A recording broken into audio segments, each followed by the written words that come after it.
30 years ago, the college football universe was in a combustible state,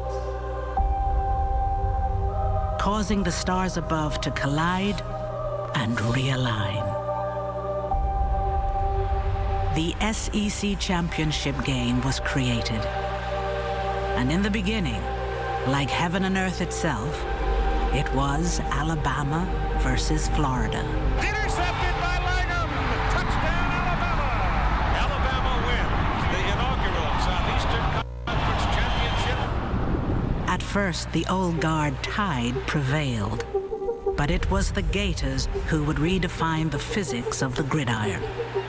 During the next decade, the gravitational pull of the game kept bringing these two rivals back together, producing two titanic title collisions. We welcome you to the SEC Championship, the Crimson Tide and the Florida Gators. Touchdown, Florida. This guy's unbelievable. The Gators have beaten the Alabama Crimson Tide to win the SEC Championship. Left side.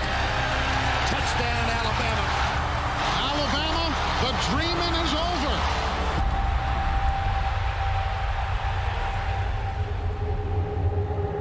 On Judgment Day, I won't fade away. I'll be. That Alabama victory sparked a seismic shift. The Saban dynasty was launched. I want to win every game we play.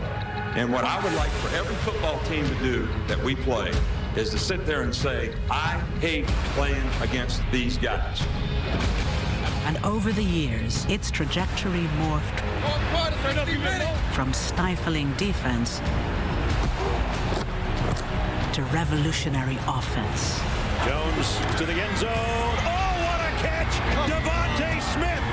With the Gators' star flickering, Dan Mullen returned to Gainesville and ignited a stellar rebirth. You gotta love the opportunity to go play the game tonight. Take advantage of this opportunity that we've been given. Here come the Gators. Touchdown to Kyle Pitts. Let's go! Oh, my.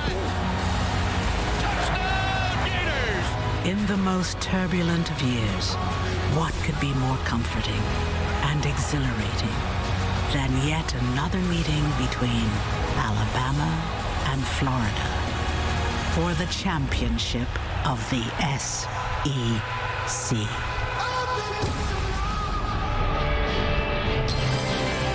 And with that, we bring you to Mercedes-Benz Stadium in Atlanta and the SEC Championship on CBS, presented by Dr. Pepper. The stars aligned just in time, didn't they? 7th-ranked Florida, the winners of the East. #1 Alabama, the winners of the West.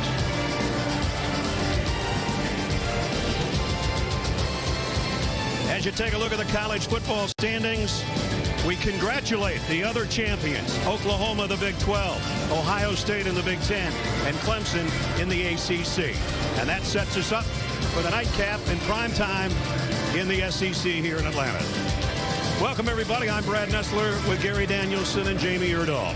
In a normal year, this game would have been played 2 weeks ago. We all know that 2020, anything but normal. But through a lot of hard work, we all made it. We got here. And the one thing that is kind of normal, partner, is that these two teams have been in this game more than anybody else, each making their 13th appearance, and now it's for the SEC Championship and more.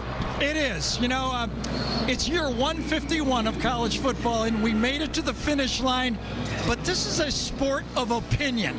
And yesterday and all day today, you saw these great teams trying to leave one lasting impression. We got one more game to go, #1, and Florida's in here saying, can we make an impression and knock off the big guys? I love watching these athletes play consequential football, and we got a good one. Well, in a pinnacle game like this, you've always got subplots too, and we got a really good one tonight because the two quarterbacks are obviously in the Heisman Trophy chase, and who knows, maybe whoever has the better night will win that coveted award. The voting ends on Monday. And there's Kyle Trask getting ready to take the field. Mac Jones will shortly. You know, a couple of months ago, Nick Saban said it used to be that good defense beat good offenses. He said good defenses don't beat good offenses anymore, and we got two of the best offenses in the country. Well, you better have a good offense in modern football, and to have a good offense, you better have a trigger man, and these two teams have two of the best in college football. I love these two guys. They came up the hard way.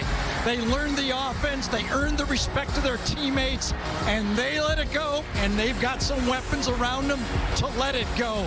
When Trask throws the ball or Mac Jones throws the ball in this game, they start out with two guys in college football that really no one can cover it. Devontae Smith and Kyle Pitts. I don't even know if NFL teams could cover these guys. I know college team guys can't. But that's not the only ones. They got a second guy, Najee Harris for Alabama, running back, receiver, and Kadarius Toney. He is a highlight film every time he touches the ball. And by the way, they got more guys than just those two each. They got a lot of weapons on these offenses. So with things being almost equal, maybe the defense will be the difference. It could be. I tell you, I think the team that holds on to the ball will win the game. All right, well, one team averages almost 50 points a game. The other one, 41 points a game. So we expect fireworks indoors in Atlanta. Alabama already on the field. Dan Mullen ready to lead Florida out. The SEC Championship on CBS presented by Dr. Pepper, sponsored by Aflac, GMC, Sonic, and by Dr. Pepper. Kickoff coming up. Chili's first because Chili's it's a star.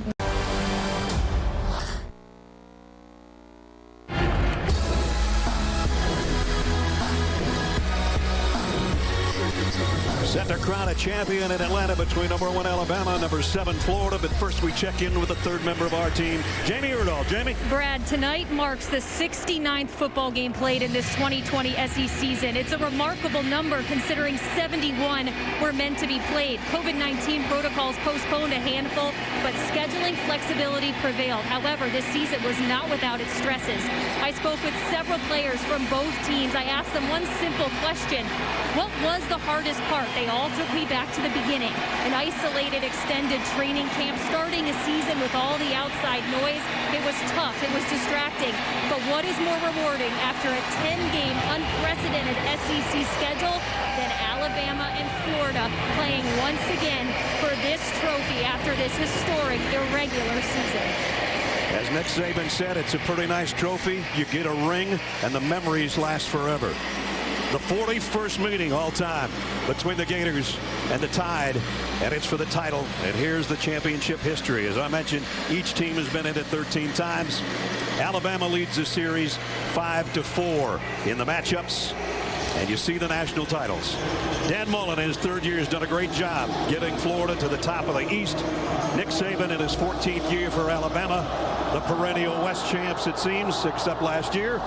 Florida won the toss and deferred. Alabama will start offensively. And our starting lineups presented by Dr. Pepper will bring out Mac Jones with the starting lineup. And a sensational year. Number 2 in the country in completion percentage, 27 touchdowns, only 3 interceptions. He's been nothing short of magnificent. And the rest of the offense that trots out with Mac looks like this. You talk about guys that sometimes get forgotten a little bit. The offensive line, the time that they give him. Alex Leatherwood, that left tackle, one of the captains for tonight's game. There's a lot of good football players on the field like we talked about. One job I would not want to have tonight, lining up against Leatherwood. Good point. So first down, Alabama. Najee Harris trots in to join Mac Jones in the backfield. And he'll get the carry. And only got about a yard. Mahmoud Diabate in on the stop for the Florida defense that looks like this. Defensive front. Ventrell Miller, their leading tackler, coming in at 16 tackles last week. And there's the back end with the secondary for Todd Grantham. Alabama has an extra offensive lineman in the game. Play action. Jones zips it down the middle and got it to Devontae Smith across midfield. So immediately number 6 makes his presence felt. Yeah, only a 2-man route. They max protected, made sure Jones is there. He's going to come across on the dig route. It's almost impossible to throw it over his head because he goes up and gets everything. 19-yard gain, and immediately Alabama in Florida territory. Back to Najee Harris, weaving his way. Good run by Najee Harris down to the 42-yard line. Diabate had to make the stop again. You wonder, I think the big question going into this game is, can this Florida defense handle this balanced attack from Alabama? LSU last week ran 86 plays against this defense. They've got to find a way to take away something from Alabama.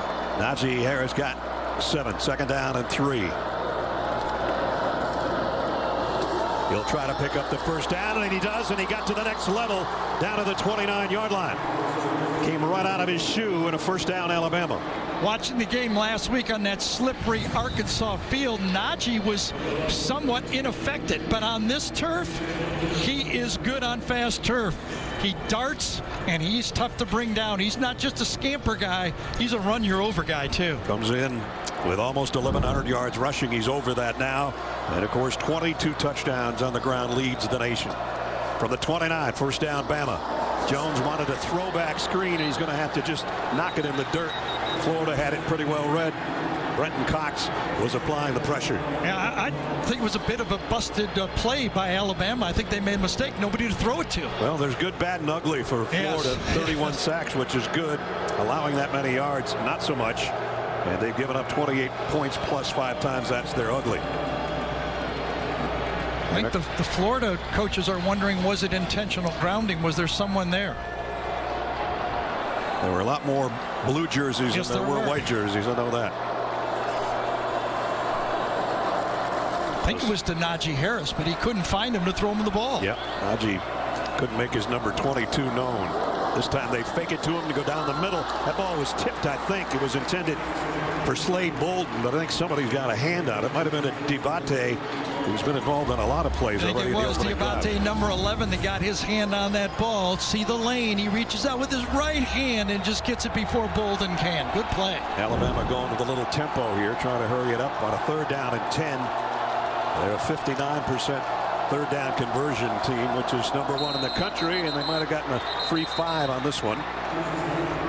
Marlon Dunlap, I think, jumped into the neutral zone.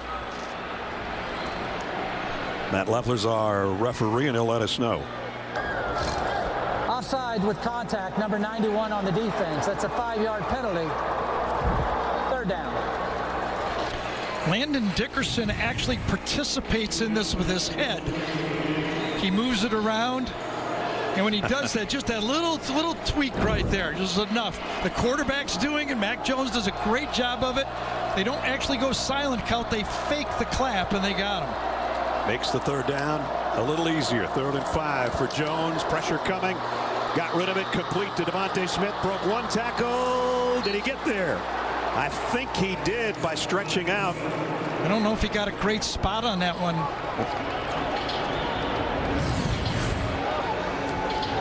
Good pickup by Najee Harris to clean up the pocket. Number 22 right there. And as Alabama goes fast, they're going to get the first down in the sneak. Quarterback sneak. They didn't even wait to see if they wanted to measure. And Dickerson led the way, and Mac Jones right behind him.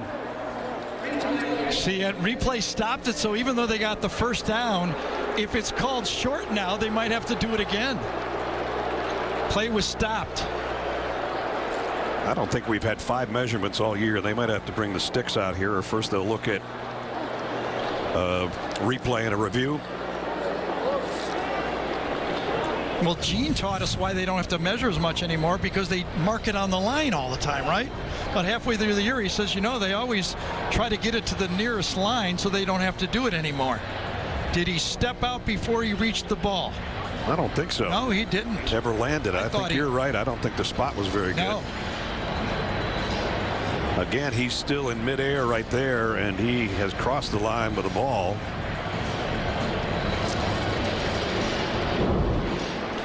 So they should get it with the replay. They did get it with the play that didn't count. Let's see what happens. David Alma's our replay official. And remember, without the penalty, they would not have got that first down right there. Gene Steratore, our rules official. Gene, what do you think? You know, as I was looking at it, I was seeing if someone was out of bounds, and when I look at the headlines, when he's winding the clock, so he has him in. The game. Therefore, it's a first down on the 19-yard line. So they got it either way. I think that's a great job. Yeah. Yes, they did. And it's in the red zone, where Alabama is very effective. 91% of the time they score something, including 41 touchdowns this year. So remember the 3rd and 10 offsides. You know, if you think about Florida and their defense, they almost have to play a perfect football game. Doesn't mean you have to play soft or anxious, but making those self-inflicted wounds before the snap, that really hurt you. 2 tight ends, Forrestall and Billingsley out there. Play fake. Jones on a crossing route to Forrestall, and he's got it down to the 8-yard line, first to goal. And this ball was going to Forrestall no matter what. This was a tight end delay. The rest of the receivers were decoys. The tight end on the left, number 87, is going to block, hold, and it was going to him the whole way. Forrestall coming off a career-high 6 catches for 52 yards last week. His first one got him down close, and Najee Harris gets him to the end zone. Touchdown, Alabama.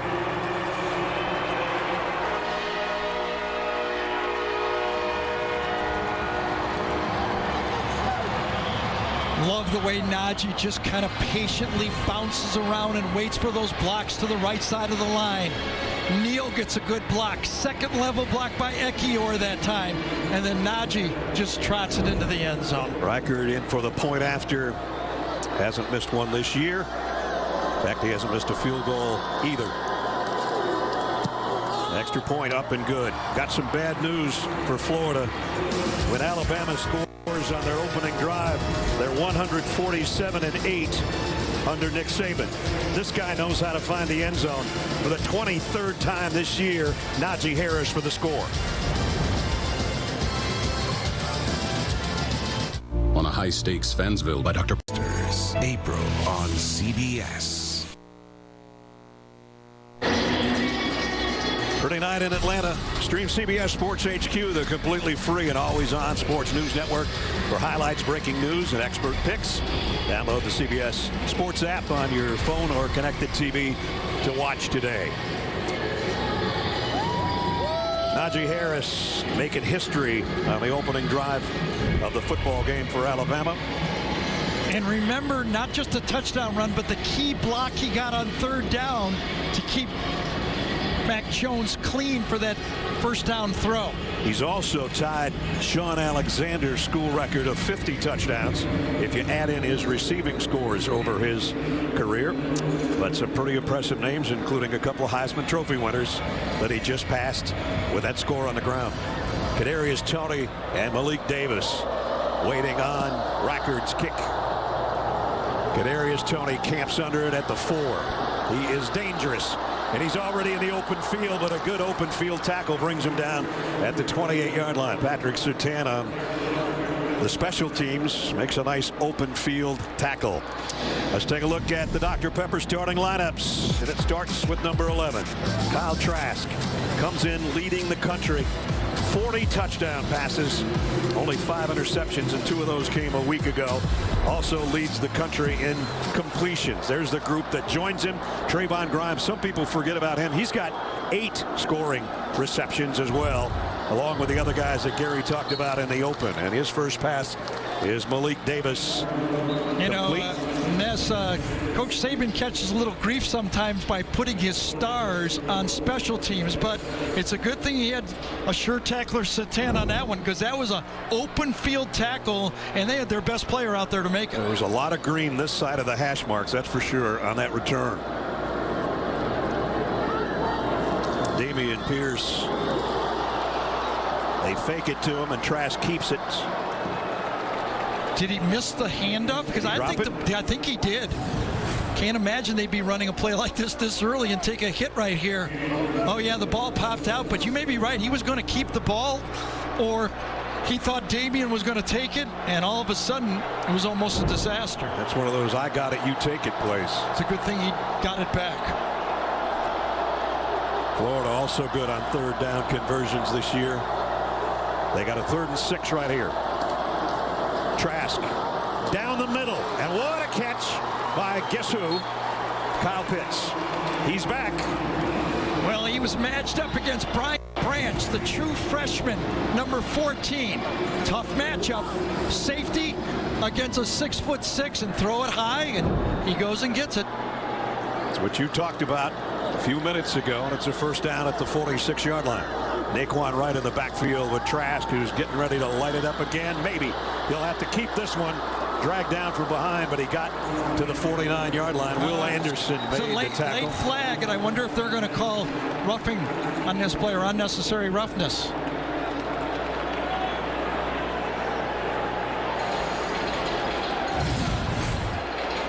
Looked like a clean tackle to me. You know, personal foul, targeting number 8 on the defense. Christian Harris ducked his head. Under further review. Christian Harris ducked his head on the tackle. I don't know if he made contact, but he did duck his head. Their most important linebacker, arguably, if this targeting holds up, he's going to be out of the game. He missed him. Maybe he tried to target him. Yeah, he missed him. He hit him in the back. Yeah, he almost actually hit Will Anderson as well, I think. Gene Steratore is going to join us again. Gene? Well, yeah, what we've got to know in this situation is Trask is still a runner, so he's not defenseless. So the only type of targeting we can have here is with the use of the helmet, and I don't think there's anything there. Yeah, they picked it up, took it back. Well, so far, 2 reviews, and they got them both right. So, luckily for number 8, Christian Harris, who's playing with a shoulder injury a little bit from the game against Arkansas last week, and he is their leading tackler for this defense. There's the front guys. Harris, as I just mentioned, their leading tackler with Allen and Moses, and the back end in the secondary. So Christian Harris was somewhat of a game-time decision with that injury. Practiced all week, but did not have contact. And the way he tried to make that tackle, you almost saw he was favoring that arm. Yep. 2 tight end set with Pitts and Zipper in there for Florida. And Malik Davis in the backfield on 2nd down and 7. Trask bobbled the snap a little bit, going deep. Out there is Pitts. No good. Incomplete. Surtain on the coverage. Well, that's an NFL matchup right there. Most likely 2 number 1 draft picks. Surtain and Pitts. Might get a chance to do this for the next 10 years is what you're saying. If the ball was in play, I like 84 on that to the outside. You got to keep the ball on the field just a little bit too wide, uncatchable. Kyle Pitts didn't play against LSU. Had they had him, maybe it would have been a different outcome. We'll never know. 3rd down and 7. And just inside the Gator 49. Trask going to go deep. He's got Tony, and he's got it. Touchdown, Florida. Kadarius Toney.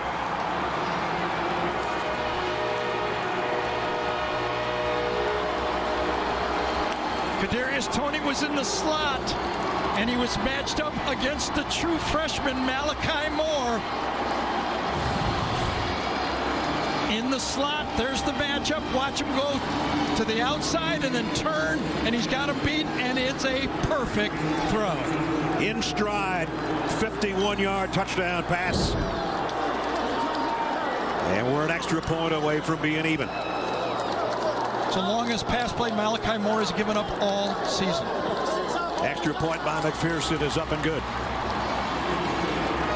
Well, touchdown pass number 41 for Kyle Trask, and it couldn't be much prettier than what it was. Anybody surprised that it's started the way it was reported to start? They got offenses. 73 yards in 6 plays, 7-7 in Atlanta. At the Home Depot. My God, how you doing, man?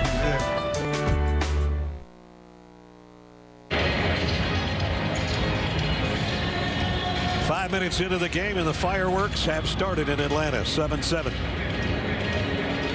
Darius Toney, his 10th receiving touchdown of the year from 51 yards out. He can do a lot of different things, including return punts. Used as a running back. That time a perfect throw and catch to tie the game.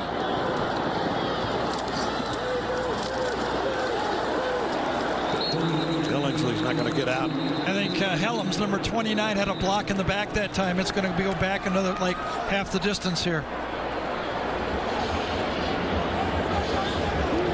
It's going to take it inside the 10 or very close. During the return, illegal block in the back. On the return team, number 29, 10-yard penalty, first down. Not 60 minutes tomorrow.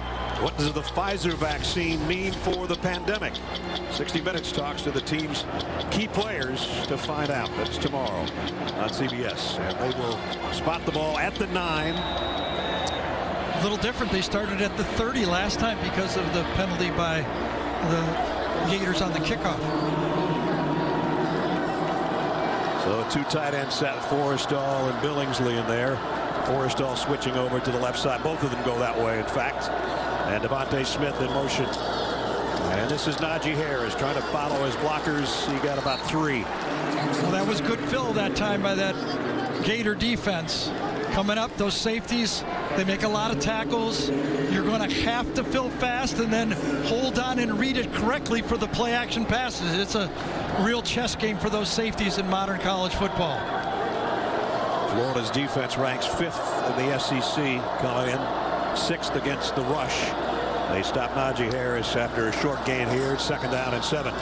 Jones firing far side, and he got Devontae Smith again. And another perfect throw. Only a 3-man rush, stacked to the outside. Devontae's on a safety this time. You get him on that safety like that, no way you can cover him. 3-man rush, plenty of clean pocket to throw the ball, and he steps in and delivers it. And a 24-yard strike and a first down at the 36. I think both teams now realize that it's a score point football game. Jones off the play fake, goes again, complete to Billingsley, and another Alabama first down. Because Jalen Waddle injury has really opened up playing time for Billingsley, number 19. Is a hybrid type of a tight end. By putting him in that H-back tight end spot, he gets matched up on linebackers a lot, and he's pretty quick. So completions of 24 and 15 yards has put Alabama back in Florida territory at the 49. Najee Harris cuts it outside, spins his way out for about 8, maybe 9. What a great combination of moves and power for this guy. And he's smart, as we talked about, picks up the blitzes, catches the ball out of the backfield, probably one of the most valuable backs in college football. And he's got a first down, and he's into the secondary again and blasts his way down inside the 30. And did I mention, well, I know Brad did, we mentioned that that offensive line is pretty high quality. Yeah. Talking to,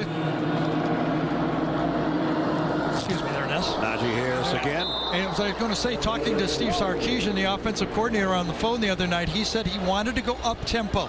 He feels that the Gator defensive line is not as deep as maybe they would like, and he feels that they can run the ball, hurry up, and tire them out for later in the game. And you can see he's doing it already. Sark in his second stint as the coordinator at Alabama. Done a marvelous job, and he's been rumored as a possible head coach elsewhere. 2nd down and almost 7. Quick throw out on the flat. Devontae Smith. It's going to be 3rd down and about 4. Marco Wilson on the stop.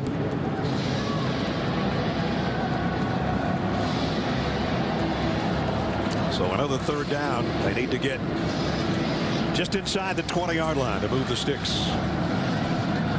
Already 4 catches for Devontae Smith for 52 yards here in the first quarter. Interesting, Alabama allowed Florida to bring on their nickel package that time. They did not go hurry up. Jones. A lot of pressure, and he stuck it in there, but no! It's intercepted by Trey Dean. And the ball comes out again, and Devontae Smith has got it back for Alabama. John Mechie was with the hit. Number 8 dislodged it, and Devontae got it. This is going to be a crazy first down for the Tide. Well, it was a really nice interception on the play by Trey Dean. Yeah. Took it right away on the interception. Right there, I thought it was a catch, and there's the robbery. And here comes the tackle. Boom, and there's the fumble recovered. It'll be first down, Alabama. Crazy way to get a first down, and we hope that... You're not allowed to have a blindside block, but you sure can make a blindside tackle. Right. Trey Dean is the recipient, and Mechie saved the day there. Trey Dean, a Georgia native out of Hampton. And they're already short of safety with Sean Davis out of this football game. That'll be a tough loss for the Gators. Take another look at Trey Dean's interception. Slightly behind Forrestal, and that allowed Trey Dean to come in there and muscle it away. Forrestal had both hands on it. Yep. You could see it, and then he just picked his pocket. And coming back the other way, Mechie with that blast. And Alabama recovers and will have a first down. Trey Dean heading to the sideline. We're heading to a short break. We'll be right back. Geico makes the claims process so easy.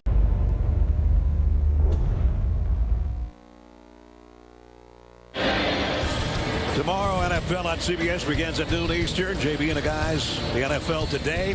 And we got a doubleheader for you. 49ers and Cowboys in game 1, and what a great matchup in the second game. Chiefs and the Saints. Jim, Tony, and Tracy will be there. It's the old against the new. Yeah. Guy that's closing in on 80,000 passing yards, and the reigning MVP, Patrick Mahomes. And a guy who, if he stays healthy, will get to 80,000. Trey Dean's out of the tent. Looks like he's okay. That's great news. Made a great play on that one, and you never expect that tackle like that. Trevez Johnson takes his spot, at least for now. He's a true freshman, and let's see if the Alabama offense tries to pick on him. Jones scanning the field. Lobs one, Devontae Smith. Touchdown, Alabama.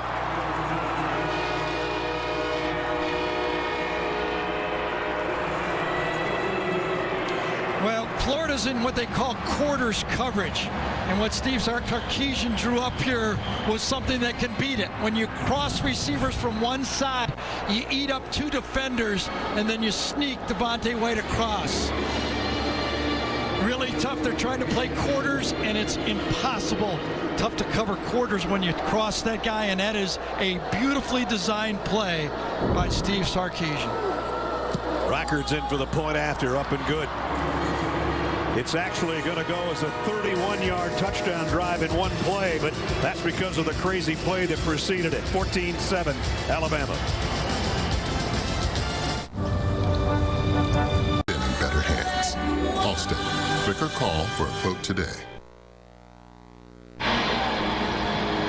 Gare, that would have been a 91-yard touchdown drive, but we had the crazy interception and then the fumble recovery by Alabama that made it a one-play drive in 14 seconds. Yeah, I think he fed, if you're Mac Jones there, he fed the guy who got the fumble and saved your interception on the play. I think he knew he had that right from the snap. He was just waiting for Devontae to get there. Short kick. Kadarius Toney will take it from the 5. He had a good return last time. Little hesitation step, got it across the 20 to the 21. DeMarco Hellams made the stop there. And now Do Project Smarter, presented by the Home Depot. Well, when you've got so many great football players, it's smart to use all your stars. And Devontae Smith showed us last week what a star can do. Remember, we thought this was in the stands? Yeah. He actually went up 10 feet, 8 inches to grab it, and he could have dunked it on the play. Not only that, that's his dad right in his bicep of the left arm, which is an awesome picture. Amazing picture. Here's Kadarius Toney. Little swing pass, and Toney's got a first down. Now to across the 31-yard line. One more look at that picture of his dad. How about that? You keep that one forever, absolutely. man. Think about the odds of that happening. And remember, he was probably there his whole life teaching him how to catch the ball and run routes, and there he is. Very hard to teach somebody to make that kind of grab, and he makes so many of them. They look routine by now. I guarantee you he's taking credit for it, though. Sure he will. That's what all dads do. Yep. From the 32, Tony this time on the ground with a cutback run and a good one. Kadarius Toney, another first down. We said he can do it in a variety of ways, and this time he gets it out to the 45. When we talked with Nick Saban, he was especially concerned with number 1. He says, yeah, Kyle Pitts is a really tough matchup, but we never know how they're going to get the ball to Kadarius Toney. Quick screens, jet sweeps, and we've already seen how he goes down the sideline. And he said they create so many headaches, Advil can't even handle it. Yeah, that's what he said, exactly. At the 45, first down Florida, trying to answer the Alabama touchdown here, but just under 5 minutes to go, first quarter. Just a three-man rush. Trask sets up, loads, fires deep, got a man, and he just overshot Justin Shorter. If that pass was a little shorter, it would have been a touchdown. Yeah, he had Josh Jobs that time, and he did a stutter down the field. Watch him go down the field and just stutter and then go. That's all you need. You just need that DB to just slow down a half step, and you go right by him. Right now, Dan Mullen is pitching a perfect game with his play calling, and you know what? He almost has to. He's got to keep spreading that ball and keep this Alabama defense off balance, and he is doing it. You got to figure you have to score about 45 to stay in this thing. I think so. 2nd and 10. Trask looks left, comes back across the middle, and he's got Pitts. And it's a first down with Surtain draped all over him. Well, I'm running out of things to say good here, and it's only the first quarter. How about this? That's a tight end who knows how to get off the jam with a defensive back who's going to be drafted in the first round. Guy's an amazing football player, and they're different. I said that in the Georgia game. They're different without him, and they lost last week without him. Didn't play in the loss to LSU. First down at the Alabama 45. Trask looking left the whole way. Goes that way and in and out of the hands of Trayvon Grimes. A little bit of double coverage over there, and he still put it close to a completion. One of the question marks I had is, could this offensive line for Florida, they gave up 4 sacks last week against LSU. They stayed max protection that time, and look how good of protection they had in that pocket for Kyle Trask. They even kept in Pitts on that play to block. They bring in Emory Jones at quarterback. Normally the running quarterback, but who knows on 2nd down and 10, and it is a run all the way. Trying to get to the edge, and he did. And he's got a first down and then some inside the 30. Good play call in there by Jones to pick up the first down. Well, remember, Dan Mullen was the offensive coordinator when Florida played against Alabama with Tim Tebow, and he used this type of attack with a running quarterback. He also had Dak Prescott in Mississippi State, so he knows that a running quarterback gives this Bama defense problems. He's putting them in the first quarter. Got a 17-yard gain out of it, and a first down for Florida, continuing their drive. Here comes a blitz. Trask over the middle, and this time incomplete, as Dylan Moses was covering Kyle Pitts that time.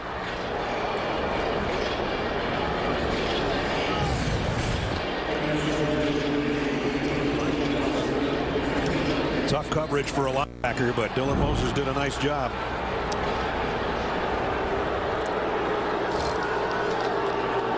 Five out of 9, including a touchdown so far for Kyle Trask. That's Kadarius Toney in motion on 2nd down and 10. Here's a running play by a running back, I should say.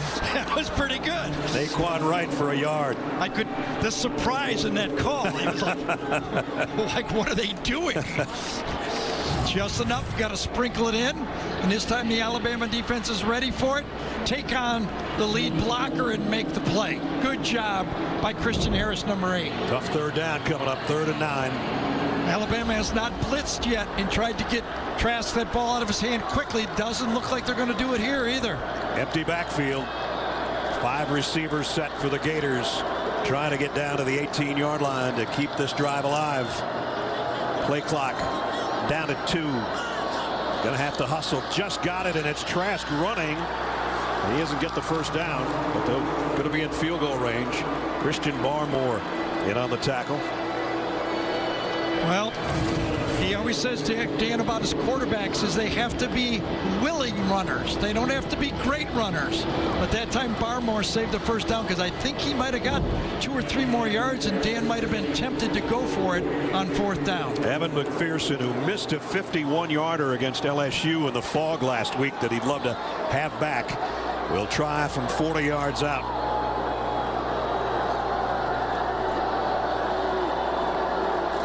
Evan McPherson's kick on the way, just inside the right upright, good. So Florida has to settle for 3 with just under 2 minutes remaining in the first quarter. Alabama with the lead. Florida within 4.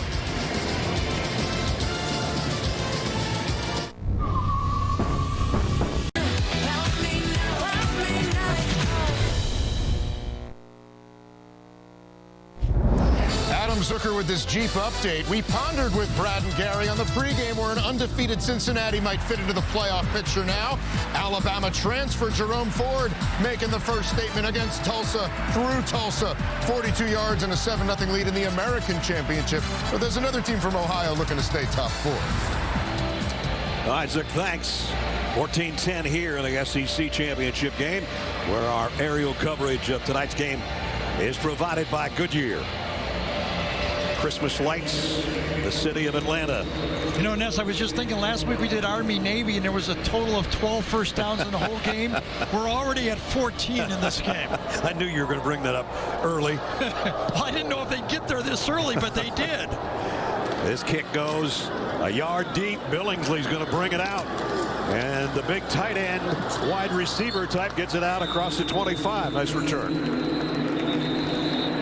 Early comparison of the 2 star quarterbacks. Here's how it looks so far. Both looking good. That one interception, the only bad spot for Mac Jones. Jamie. Well, it's become a bit of a game in Tuscaloosa. Which Alabama opponent is going to call Mac Jones a game manager this week to really tick off the offensive line and the wide receivers? Well, I asked Mac if it bugs him. He said, what good quarterback isn't a good game manager? He said last week Arkansas dropped 8 guys into the backfield. I'll game manage my way into 7-yard checkdowns all day long. Absolutely.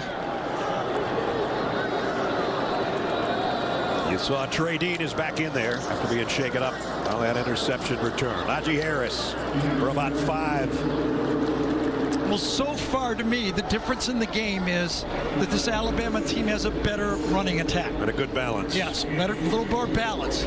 So it's a little more on Kyle Trask, where the Alabama team has a 2-3 ways to attack you, but when they can run the ball, that opens up the play action game for them.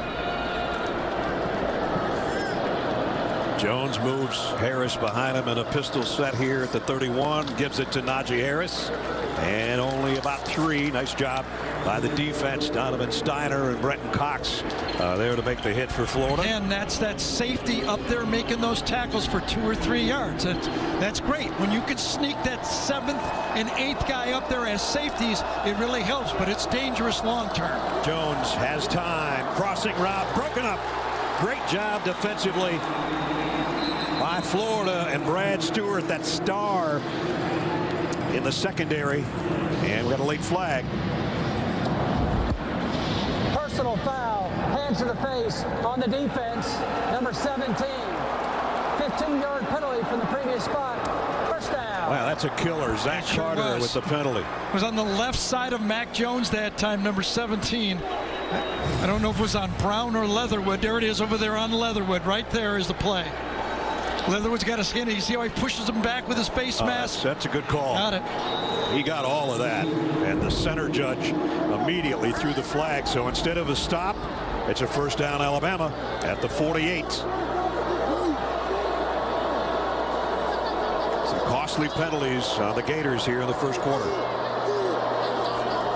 Forrestal in motion. Najee Harris gets the call. Broke a tackle or 2.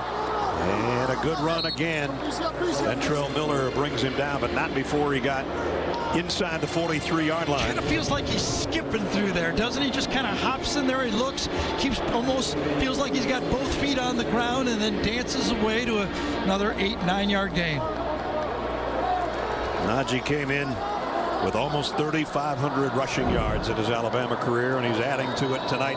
This time he goes out as a wide receiver to the top of the screen. Jones pumps once, has some pressure, and he's going to go down. He wanted to go deep, but he waited too long. Well, Mac Jones should not have been surprised by what the coverage was. When they moved out Najee, nobody went with him. He knew it was zone. He just couldn't find anybody. Did he get a check down? Nobody to throw to. Good coverage by that zone coverage by the Florida Gators and force him into a sack. Andrew Chatfield with the sack to end the first quarter. End of one, 14-10. Top-ranked Alabama will return to Atlanta after this message and a word from your local station.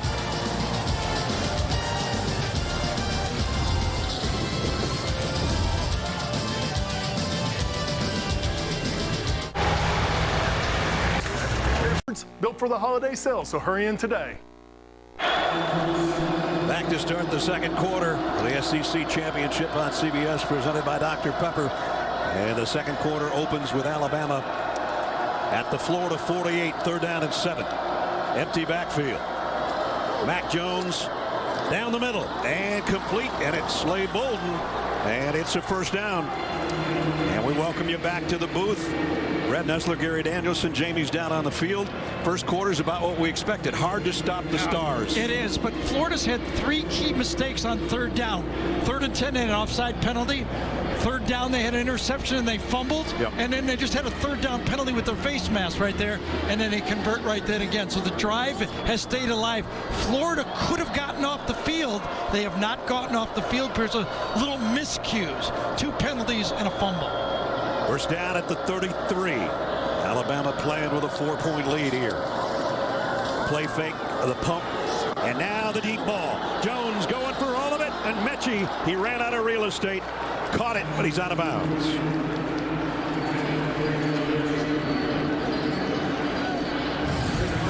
Jones was looking to his right that time, and by the time he got back to the other side of the field, the defender falls down, but it's too late to rocket the ball in there. Torrance is the one who fell down, and Mechie goes, I had my chance. Mac Jones told us a couple of weeks ago, he tells his wide receivers, never stop running. I'd rather underthrow and complete the pass than overthrow it incomplete. That one was an overthrow incomplete. Najee Harris for about 3.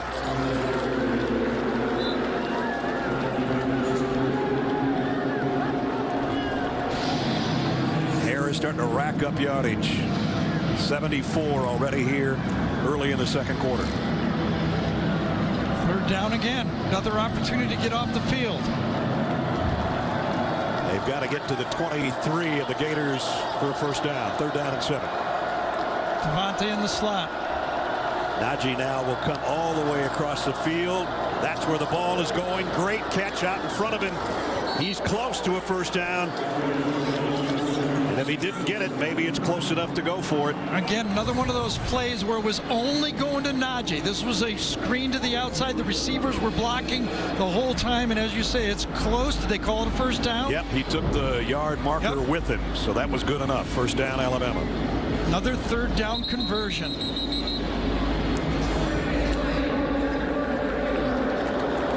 Another review on a first down play. Najee Harris came in with 27 catches on the year. I thought Najee Harris showed his ability with just catching the ball on that play. Did he get to the line on this one? Ooh, his whole body goes sliding out of bounds right at the marker. This might give us a better look.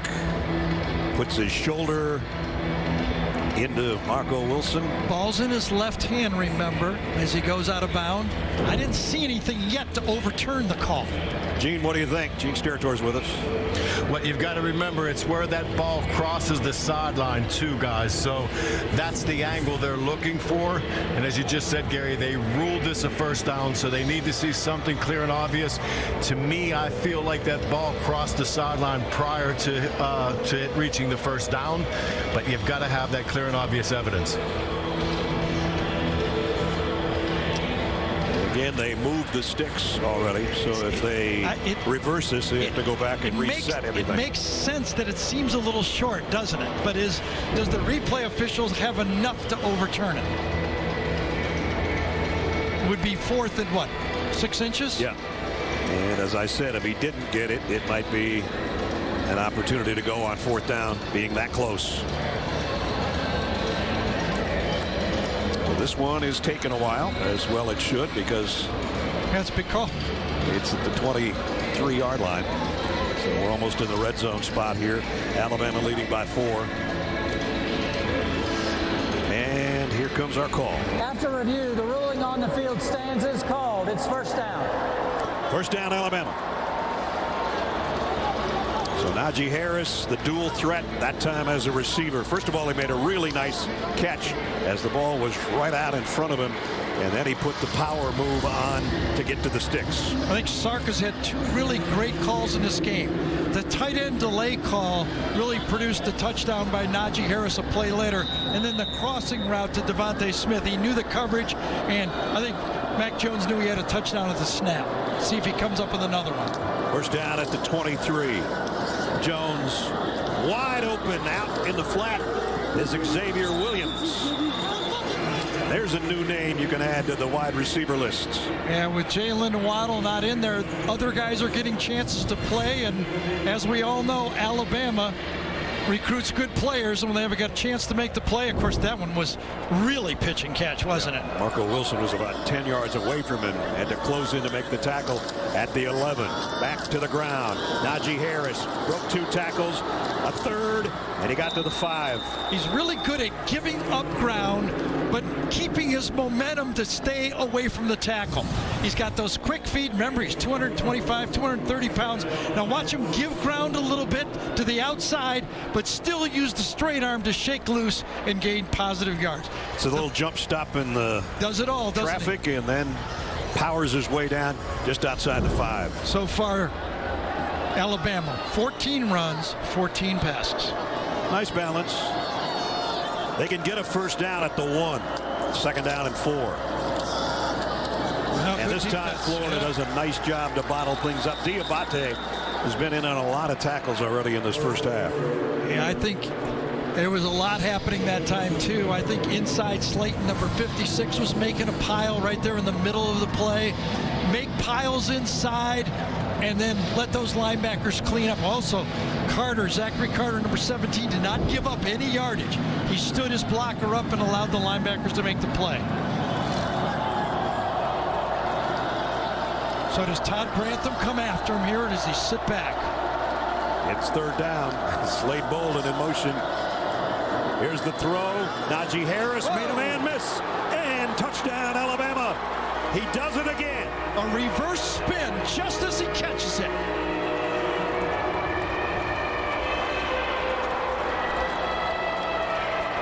That's a veteran player who's played a lot of football. Great anticipation. He feels the guy covering him is coming from the inside and spins inside at the same time. What a play. First receiving touchdown of the year for number 22, the 8th of his brilliant career, the 51st touchdown of his Alabama career. And the extra point is up and good.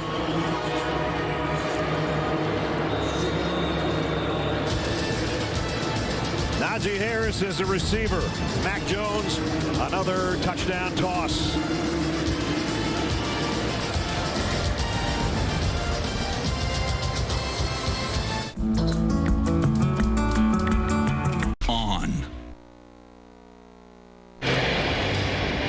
Alabama adds to its lead, 21-10 now here in the 2nd quarter. Coming up at halftime, trick shot artist Dude Perfect makes a special appearance as part of the Dr. Pepper's much anticipated 2020 tuition giveaway. You won't want to miss it. And Dude Perfect's got some crazy stuff. Just be around to see that at halftime. It's fun. I saw a preview. I've seen it too. It's pretty good, isn't it? Well, I can tell you, Mac Jones didn't have to be that perfect on that throw. The guy's wide open, and there's a reason. Florida busted. Malik Davis on the kick return. Davis out across the 30 to the 32. That's where Florida will go back to work as we take you back to the touchdown. We've been talking about Dan Mullen scheming to get up guys open. Now watch Sark. He puts one guy in motion, and then right after the snap, you'll see the confusion by Florida. Stop it right there. Look at this. Two guys covering one guy on the play, and that's the breakdown, and make one guy whist and you're in the end zone. Easy pitch and catch, but a little bit of motion in that Florida secondary, who struggled making mistakes all year, just made a big one there. Let's see if Kyle Trask and company can answer. Starting from the 32. Trask a little too far out in front of Malik Davis. They try that wheel route that worked so well against Georgia. I don't blame them, do you? Yeah, well, it worked a lot in that game. And this time Christopher Allen, the defensive end, instead of getting picked, they put the end man on the line of scrimmage on him and wheel with him, so there's nobody to pick on the play. And that's why it was covered well. Empty backfield. Pitts. Oh, here they come. There's the throw in the flat. One missed tackle for Davis, and he got the first down. You know, all football's the same.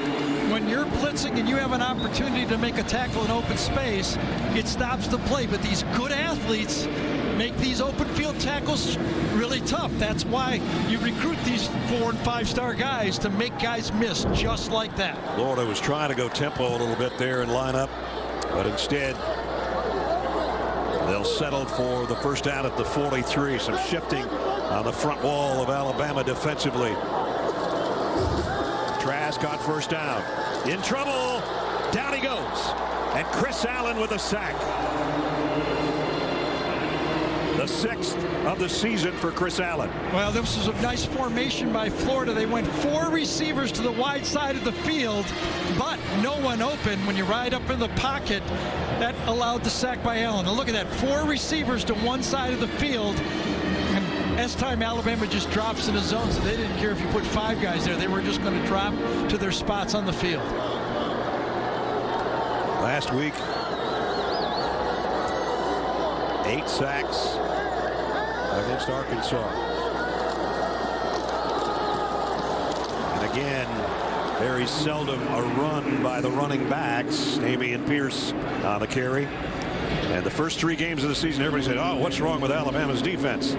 Well, they got it figured out. And the last 7 games, not much for the opponents. And as I talk about this a lot, everybody talks about the teams, as you look at Pete Golding, defensive coordinator for Alabama, you know, the teams that are down a little bit, and then they improve as the years go on. But, you know, the good teams are improving, too. And Alabama has improved, no doubt about it. Big time. They were really young in the secondary. Those guys got better.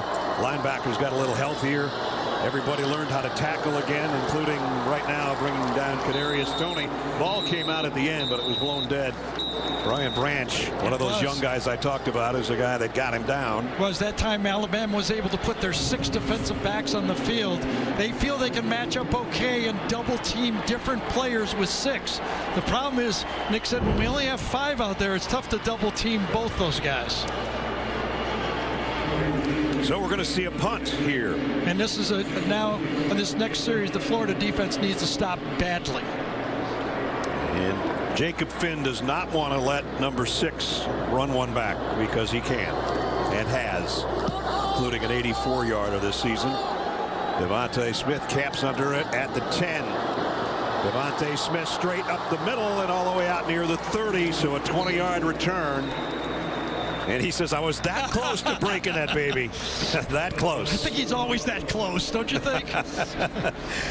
Just under 8.5 to go in the half. Great history between these two teams, both making their 13th appearance in the SEC championship game. The CBS Evening News with Nora O'Donnell. It's for your trade shop, iwantmyram.com. Now it's time for a taste of tradition presented by Sonic. Here's Jamie. Brad, when you think of the Gators, you think of Steve Spurrier, who led Florida to 5 SEC championships, including 2 of the first 3 against Alabama. Kyle Trask is the first Gator quarterback to wear number 11 since Spurrier's Heisman-winning campaign in 1966. And that visor Dan Mullen wears, yeah, he was influenced by the head ball coach, too. Mullen started donning the visor as an ode to Spurrier when he was Florida's offensive coordinator 15 years ago. And that number 11 on the left would be a little bit of irony if he wins the Heisman Trophy wearing that jersey. He's certainly in the conversation. So is Mac Jones, who's set to take the snap on first down for Alabama. Swing out to Mechie. John Mechie got about 8 before Florida drives him into his own sideline. And you can almost feel the pressure on this drive. And what will Todd Grantham, the defensive coordinator for Florida, come up with? Anything new? Or does he just have to stress to his defense, make the tackle, don't make mistakes, and we can stop these guys? Brian Robinson in the lineup for the first time for Alabama, and he's got a first down run. And he's a guy that would be starting anywhere else in the country probably, were it not for Najee Harris being in front of him. But when he comes in, he can turn it on as well. Last week, 3 touchdowns, a career high in the win over Arkansas for Brian Robinson.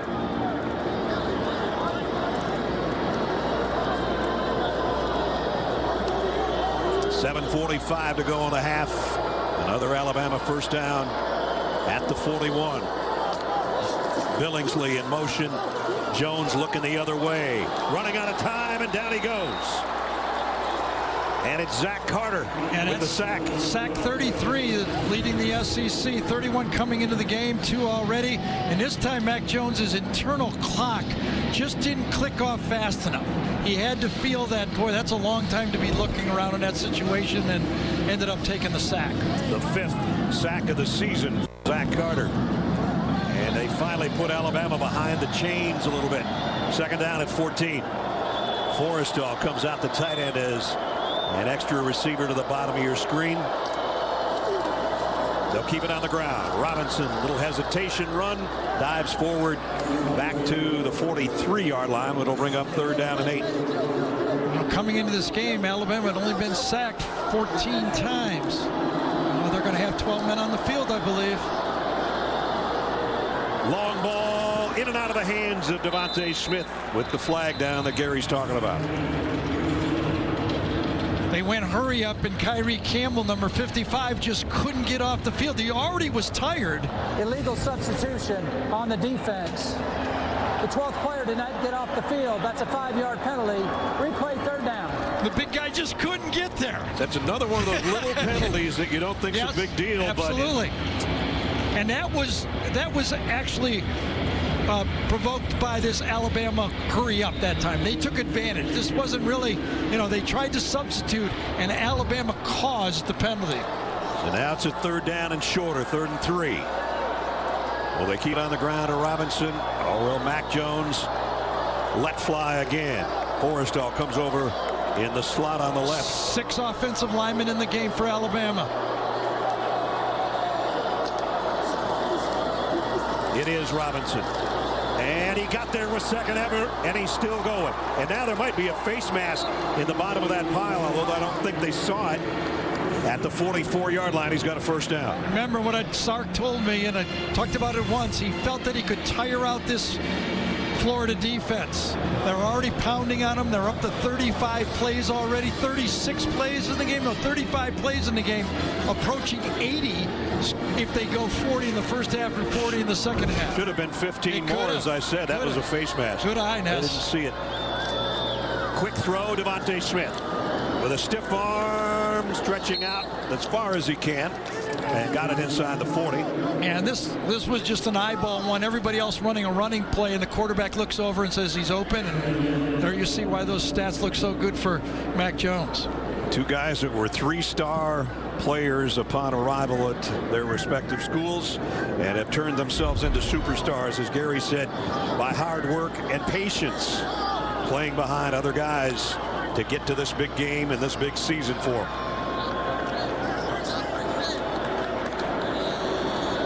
Second and 5 on a bootleg.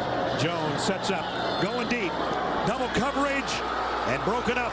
It was intended for Devontae Smith. Nice job back there by Brad Stewart and Donovan Steiner. Yep, the 2 safeties that time. The star over the slot first. Number 2, Stewart is the star back. He covers the slot, playing inside technique. He knows he's got help to the outside, and a wonderful job that time by Stewart. Not a bad throw. We've seen Devontae make plays like that. I was just going to say, if you're Mac Jones, you go, I'm going to give him a chance. Why wouldn't you? 3rd and 5. Looks like a blitz opportunity. The linebacker out here on the running back. That says man-to-man. Florida's got everybody standing up right now at the line of scrimmage. Are they coming after him? Because I'm reading man. They are. And whistles. We have a timeout before the snap. We did indeed. 3rd down and 5 coming up for Alabama when we come back to Atlanta after this.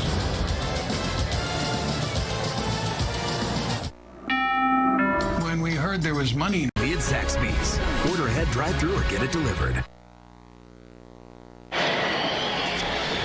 Well, you know, if you're looking at this game, Alabama team is 5 for 6 on 3rd down, but part of it has been the help from Florida that they brought on the field. Offsides on the 3rd down play. That's really not a miscue, but it was an opportunity on 3rd down to get off the field. Then the face mask penalty, and then on 3rd down again, too many men on the field. So 4 different times, Florida had an opportunity to get off the field, and they did not. Here's another opportunity on a 3rd down and 5 for Alabama. 8th play of the drive at the Gator 39. Pressure coming. Jones rifles it, and now forward progress for Devontae Smith. Did he get to the 1st down? He might be a hair shy. Really close, isn't he? He takes that after he catches it. He takes a half step back. Are we going to get another? We're going to get another. Where was a timeout? The player was short of the line to gain. Florida takes its first timeout of the half. Dan Mullen called timeout. He wanted to take a look at it. And Mac Jones wanted to do a quarterback sneak, and he couldn't get the center judge out of the way. Play stopped with 4:55 remaining in a half. This holiday, get iPhone 12 on the. Someone woke up on the wrong side of the crunch this morning. Adam Zucker in New York coming up on the Geico Halftime Report. BJ, Rick, and I get you caught up on today's action, including Army with a 4th down and goal touchdown with a minute left by Jacoby Buchanan. Wins the Commander-in-Chief's trophy for the 3rd time in 4 years. 175 pounds, that thing. We got another 4th down now in Atlanta. Yeah, we do.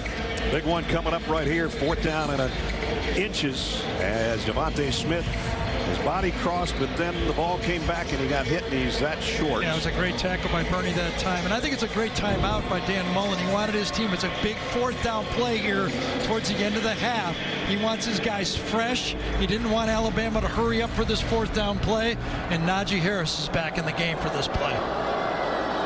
And they're in the shotgun, so there won't be a quarterback sneak unless Mac Jones comes back up under center. He'll move Forrestall from left to right and back to the middle, and Forrestall takes it on the snap. High school quarterback. Before Trevor Lawrence came along. Nice job by Mac Jones. Watch Mac turn to the bench to see like he's going to do a new play here. Watch him turn to the bench to the right. Like, coach, do you want something? That's part of the act, and they get the play off. A little bit of everything, huh? Forrestall. Remember they had a play like that on a quick snap last year against LSU when Devontae beat Stingley on the outside on a play. They looked to the bench and then they quick snapped it. Forrestall playing in his home state from Cartersville, Georgia. Gets the 1st down. Just outside the Gator 33. Mechie crosses the field in motion. Back to the ground. Back to Najee Harris to the 29. This does 2 things for this Alabama offense. Brian Robinson started this drive running the ball, and now Najee comes in fresh. They're eating up clock. They're moving the ball in position for at least a field goal, but you know the pressure on this Florida offense, every time they get the ball, they know they got to score. Yep. And right now they're 11 down. 83 of those 93 rushing yards are Najee Harris, who's behind Mac Jones on 2nd down and 6. He gets the handle again. Cuts back in the middle and powers his way down to the 25. It'll bring up 3rd down again. You know, to Darryl Slayton that time, number 56, the nose tackle for Florida, got some good penetration on the play. Watch inside right here. But short yardage play, pushes inside, pushes Aguirre back into him, but Najee just kind of dances around it. Nice cut to get back to the middle and get to within a yard.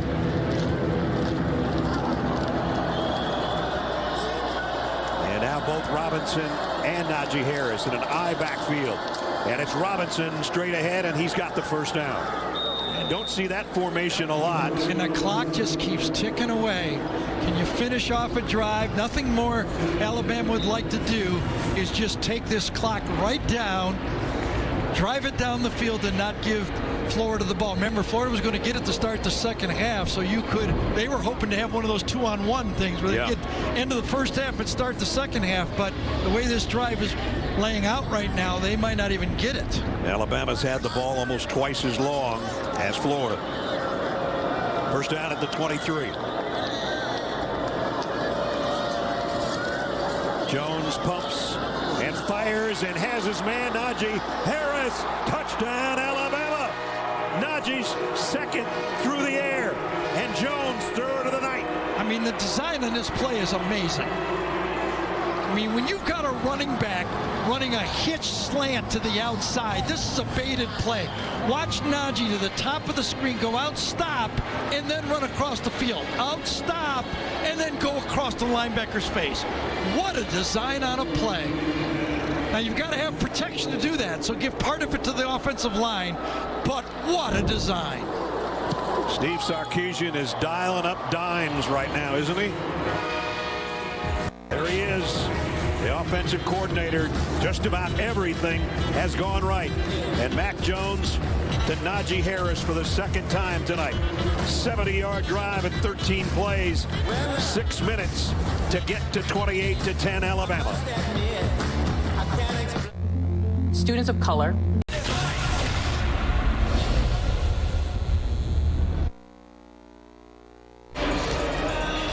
Now the lead goes to 28-10 with just under 2.5 to go in the half. Najee Harris having himself a night again. I would say so. 19 touches, 16 runs, and 3 receptions.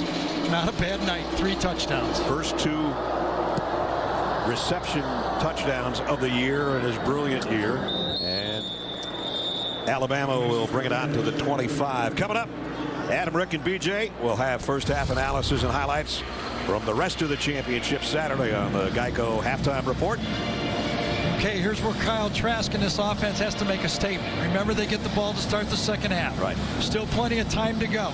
They've been outclassed here, but a field goal here and a touchdown first drive, they're back in the football game. Early in the game, Pitts with a couple of big catches.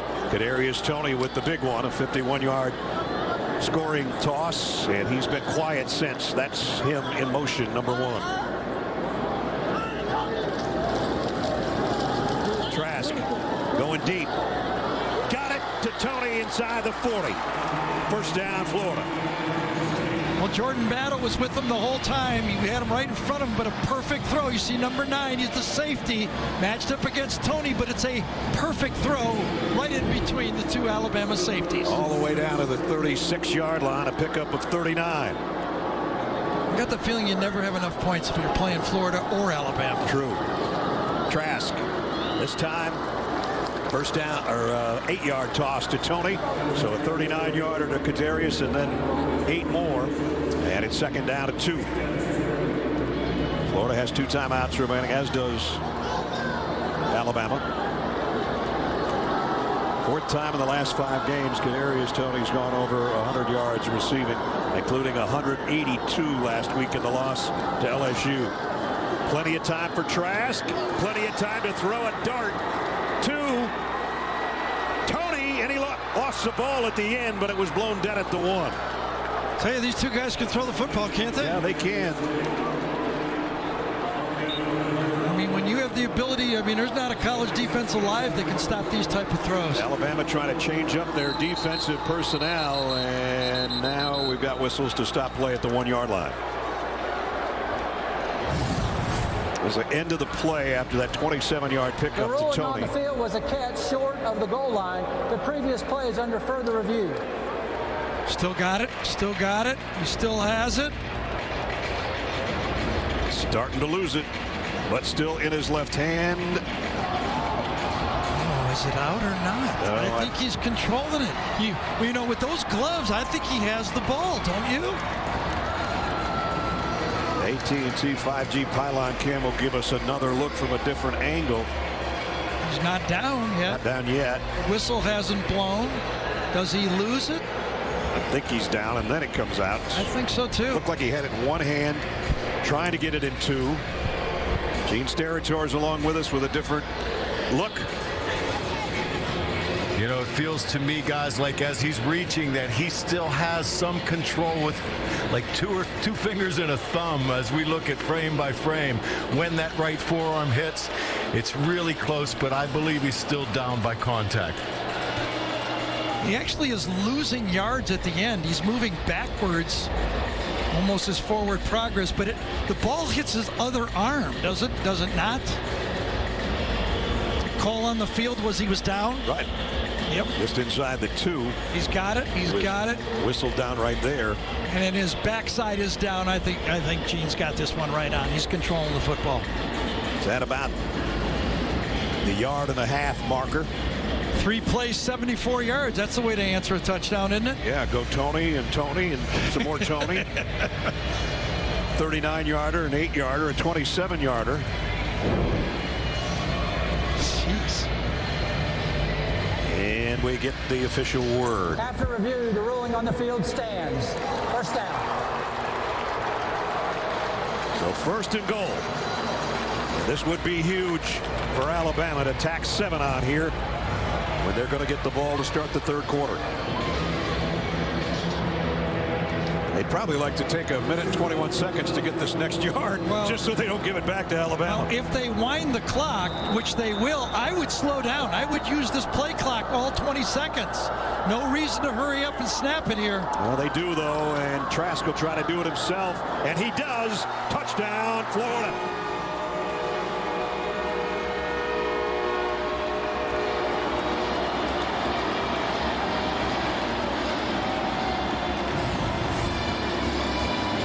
He did this twice last week in the loss to LSU, and he powers his way in here. Kyle Pitts in the middle of that thing trying to block Will Anderson and doing just enough job. And when you coach under Nick Saban and your defensive coordinator, you get coached as well. McPherson's extra point. Up and good. The only slight criticism you could have on Florida is they could have taken another 15 to 20 seconds off the clock. Well, they'll take the touchdown at any rate. And the big fella for Florida makes it 28-17. And scientists. And what it means for the pandemic. 60 Minutes.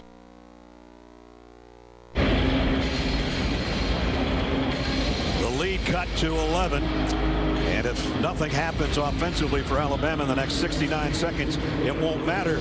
But if Alabama comes back and get more points, as both Gary and I said, Florida's going to be wondering why they didn't take more time to get that score.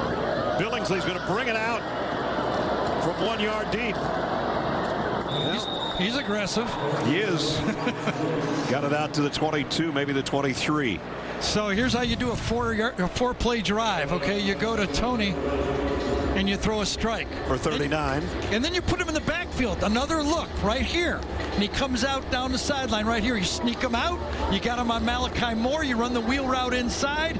You throw another strike for 27, and then on first down, you just run the quarterback. If you're that good a thrower, you got to still take it in yourself. So now let's see what Alabama does with the next minute and 4 seconds. They've got 2 timeouts. They work from their own 22-yard line. Najee Harris flares out of the backfield. The throw was supposed to be a slant to Devontae Smith, and Brenton Cox got a hand on it. Yeah, 6'6" Brenton Cox playing that defensive end spot. Those guys have to help on those short passes. Leatherwood's got him, but as he backs up, Cox reads the quarterback's head and just makes them swat to the ground. Brenton Cox playing in his home state, too, out of Stockbridge, Georgia. Actually played for Georgia before the transfer to Gainesville. 2nd down and 10. Mac Jones scrambles around, throws on the run, throws a strike to Slade Bolden out to the 48-yard line. Remember, they have 2 timeouts, Alabama does. Clock will stop on the 1st down play.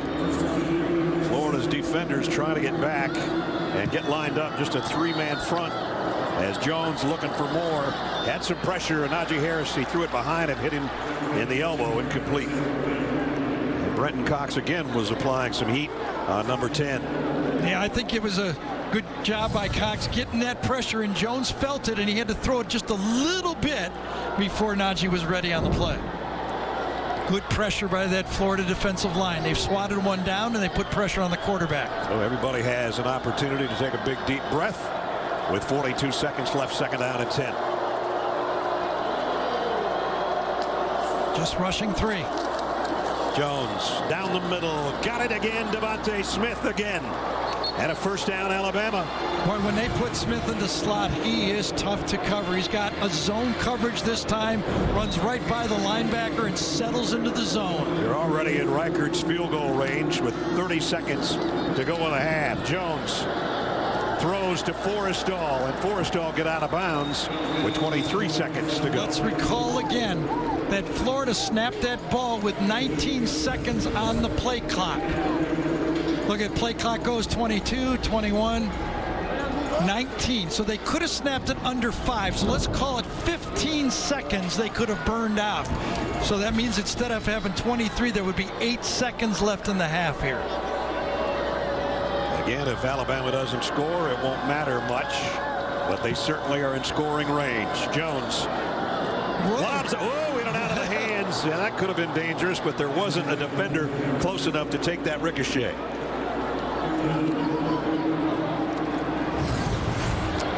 Najee Harris again, the intended receiver, and that one was a misfire by Mac Jones. Najee was stopped, and I think Mac thought he was going to keep running. And it's a 3rd straight play. Todd Grantham has rushed just 3 players. Najee Harris tapped his shoulder pads as if to say, that's on me. I think I should have kept running. So here we go. We got the tight end at the bottom of the screen and the running back to the top of the screen. The wide receivers are in the middle of the field, all 3 of them. They need 3 yards to get to the 22 for a 1st down. Jones over the middle and got it to Mechie, and they're in the red zone down near the 17, and they'll take a timeout here with 13 seconds remaining. Mechie ran what you call a jerk route, and just because they can jerk around that defender. He goes out, he stops, and then he goes. It looks like he's running a kind of a stop in the middle. Watch him come, stop, and then go to the outside. Comes in there, pauses, and it goes. That's right over the head of the umpire on the throw from Mac Jones. Really the umpire wanted nice athletic play, right, by the umpire. No doubt about it. Tomorrow, Josh Groban, Miranda Lambert, Megan Trainor, Leslie Odom Jr., and Andrea Bocelli celebrate the greatest gift of the season, family. A home for the holidays tomorrow on CBS. Let's compare our quarterbacks again as we continue to look at these 2 guys who are Heisman Trophy candidates without a doubt, and Mac Jones is having a half. Yeah, and Alabama has run 50 plays. The strategy that Steve Sarkisian came in to try to wear this defense, he said we can wear them out in the 3rd and 4th quarter. It'll pay off. 13 seconds, time for 2 plays. From the 17, Jones loads over the middle, compete. Najee Harris, touchdown, Alabama. Najee Harris again. Alabama should not have had time to run this play. Poor clock management by Florida. Najee comes out of the backfield, goes outside, and skittles into the middle. Watch this. June gets inside. Linebacker should not get beat inside on that play, and Debiato does. Number 11, the linebacker, just lets Najee get inside, and look at that athleticism to score his 4th touchdown of the game. 6 seconds remaining.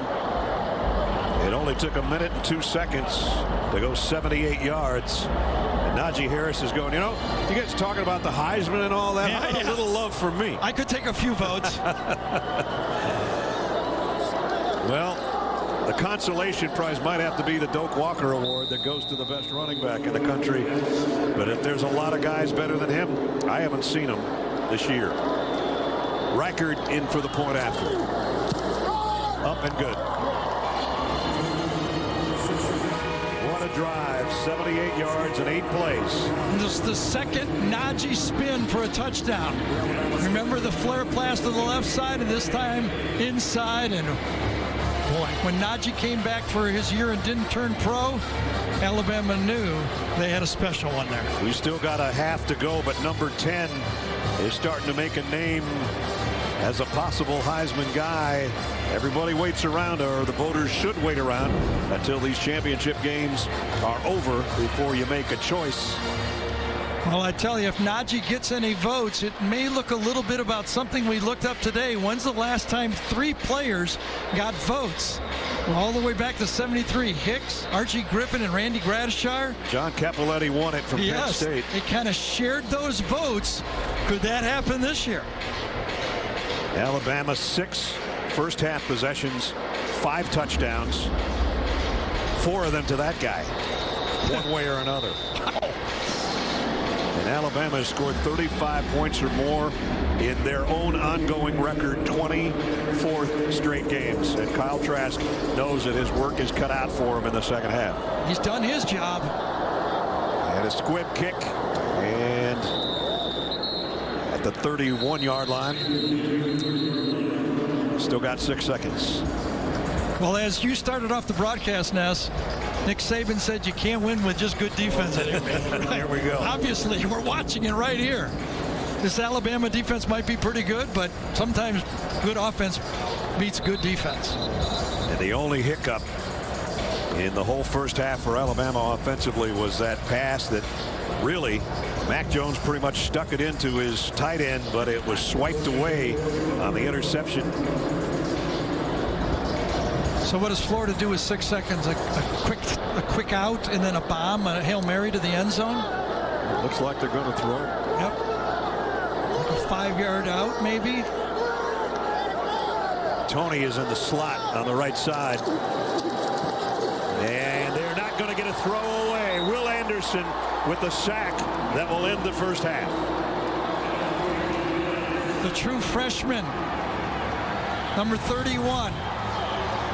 He started out the year on fire, had maybe a little bit of a lull, and now he's playing good football again. I'll tell you, this Alabama team on turf really looks fast, don't they? They do. And let's check in with Jamie. Coach, will you take us down to the goal line on this last touchdown drive? Walk us through the decision-making in terms of clock management. Well, we're trying to score. We got to score to keep up with these guys. So, you know, I'm not sitting there trying to, like, make it a one-play deal to score against them. They got an excellent defense. Is your offense feeling the pressure every time Alabama puts one on the board? No, we're just trying. We're running our plan right there. You know, we've had some chances to make stops defensively. You know, we created the turnover and fumbled it right back. I think we have 3 third-down penalties, 4 to keep them on the field. You know, we've gotten off the field a bunch of times and we've just stopped ourselves. So that's kind of disappointing because our guys are making some plays and then we're making the mistakes. And you can't give an offense like that, you know, 5 extra opportunities. That's not going to happen. Absolutely. Thanks, Coach. Thank you. As you saw, they don't trail much. When they trail, they tend to lose. They're trailing right now, 35-17, end of the half. We'll be back with a Dr. Pepper tuition giveaway after this message from your local station. Young Sheldon, Thursday, 8/7 Central on CBS.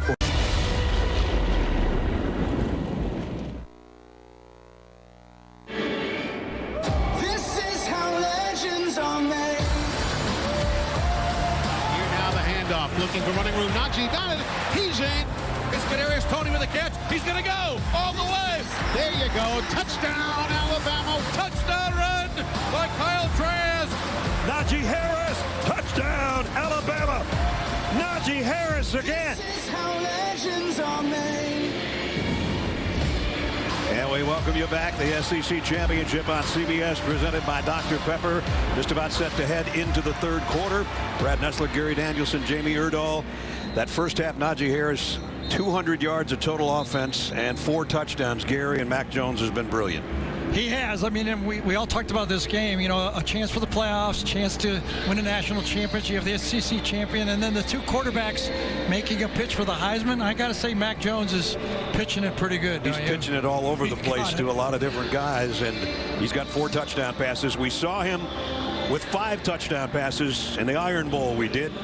So he's having an unbelievable night again for number 10. And what they're playing for, you know, among many things, the hardware. SEC Championship trophy down in the corner of the end zone.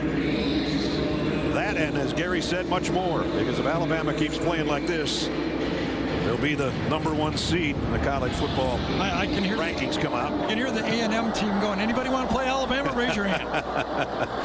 And Kadarius Toney raises his hand to take the fair catch, and Florida will start from the 25 as we go to Jamie. Well, if you were down here, you could say if Alabama keeps playing like this on offense, Nick Saban would be pretty happy. He said consistency has been key, and he said that first half for an offense as consistent as he had seen all season. However, defensively, Kadarius Toney, he said he is killing us, moving him all over the field. We've got to find a way to stick one guy on him and keep tracks of him. In terms of 84 versus 1 is the one that's giving him trouble. Yep, he has for sure, and he's in motion right now on first down. They almost predicted that when they talked to us. Trask completes it. Jacob Copeland's first catch of the night, and it's good for a first down. As we take a look at some of our first half trends, and these are the trends. Najee Harris, 3 receiving, 1 rushing. Devontae Smith over 100 and a touchdown and a fumble recovery after the Florida interception when Mechie made the tackle. And Kadarius Toney, there he is, 151 total yards and the touchdown, a 51-yard scoring strike from Trask, who needs more of that here in the second half. That one's complete. Trayvon Grimes. I think it's a nice start for the Florida offensive game plan at halftime. They knew that Alabama's going to go in there and work on stopping number 1. So what do? Open up the second half. They throw it to 15 Copeland and 8 Grimes. Just giving a message to this defense. The Alabama defenses will use all our weapons. Emory Jones had the longest run of the first half, a 17-yard pickup, and he's in there right now on 2nd down and 5. The 2 Florida running backs each have 1 carry for 1 yard each. And now Jones, and he's got a first down again. So 2 carries, 2 first downs for him in the game. Kind of the offense that Dan Mullen is known for, a passing quarterback who can run. You know, we mentioned already, he did it with Tebow here in this football game, did it with Dak Prescott. Nick Fitzgerald was more just of a runner at quarterback, but Kyle Trask's had to revamp the offense to do what he does best, and that's pitch from that pocket right there.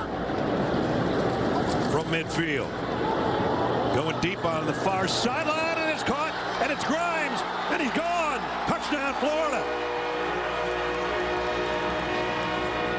Trayvon Grimes, a 50-yard strike from Kyle Trask, and that's just what the Florida doctor ordered to start the third quarter. And Ness, Patrick Surtain was in perfect phase on this play. He's got him covered. He's got him covered, and he doesn't. Beautiful, going up and timing the football and going to some other weapons to show this Alabama defense that we've got other guys that can make plays. Jeez, what a nice throw and catch by Grimes. McPherson in for the point after.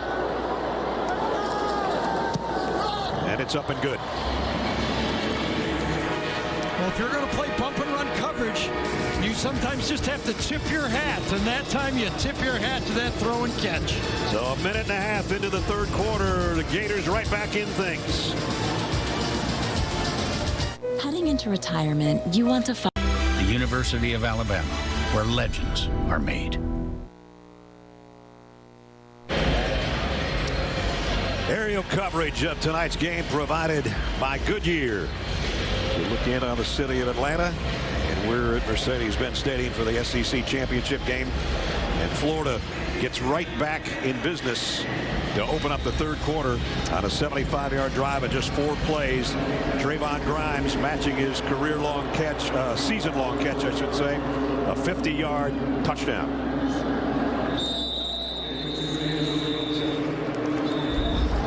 Time for our GMC game changer. Well, we've seen all these plays once, but it's always nice to watch a pure athlete make these cuts and show the kind of ability he has, running the ball, catching it in the backfield. You may think you have him, but you don't. A well-designed play, at times schemed well by Steve Sarkisian, and then at the end of the half, dekes outside and beats the linebacker inside for that score right before it. He did it every which way you could that first half. Some pretty stuff. Championship records in this game. Najee Harris, we got a long way to go. Doesn't it feel like Florida could gain so much, confidence just by getting a stop? Here's a little flip to Devontae Smith, and he gets cartwheeled out to the 29-yard line. That'll be a reception for him and a pickup of about 4. Brad Stewart upended him at the end of the run. You hear coaches talk about, can we give our offense 4 or 5 stops a game? Now, they almost had 1 stop with the interception, but they fumbled it back. Every time that Alabama's had the football in this game, they've scored touchdowns. Najee Harris went from being a wide receiver to the bottom of your screen to coming back to join Mac Jones, with the throw goes the other way to Mechie. Mechie got a block from Devontae Smith. Mechie down the sideline. Big gainer again. Run out of Browns by Steiner, but first down Alabama. I've told this story before about John Mechie. It was a year ago when Alabama had all 4 receivers, NFL receivers, Waddle, Judy, Ruggs, and Smith. And Steve Sarkisian came in talking about Mechie, that we're going to have to find a place to get him on the field. I went, what? Well, he's got a place now. Yep. Mac Jones approaching 300 yards in the air. Alabama back in Florida territory. First down. Jones scanning the field, and he throws it behind the intended receiver, Najee Harris. That was some good defense by Florida. They tried a gimmick play that time, and it was defended well. Well, stars tonight. Trask, couple in the air, 1 on the ground. Najee Harris has 4. Mac Jones has 4 scoring tosses. Kadarius Toney's been a nightmare for the Alabama defense, and then there's Devontae Smith just having a normal Devontae Smith night. Kyle Pitts does not have a lot of catches and yards. He's still a threat and allows other people to get open. Harris, 5 more for Najee. Third down. Now, can they get a third down stop for the Florida defense? Championship record of 35 points, and as we mentioned, 24 straight games with at least that many, and we've still got a whole bunch of football left. Brad Stewart, who's played a good game from that star position in the secondary, is the man down for Florida.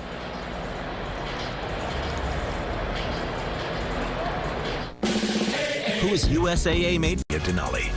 We are professional grade GMC.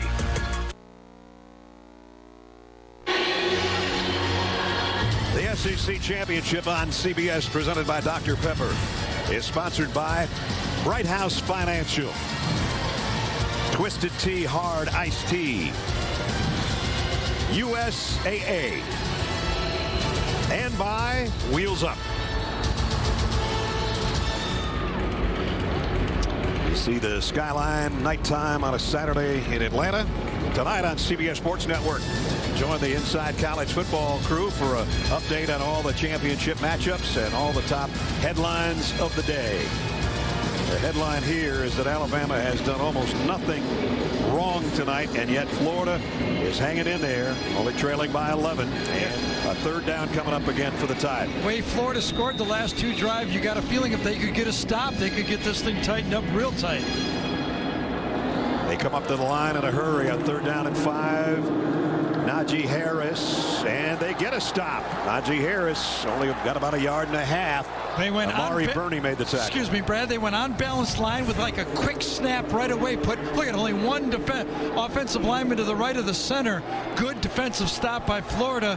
It's too far to try a field goal and too close to punt. They're going to go for it. Going for it on fourth down. Alabama only 2 out of 5 fourth down conversions, but 1 was tonight, so 3 out of 6. 4th and 3. Big play here. Jones on a crossing route. Devontae Smith, and he's brought down by Kaiir Elam.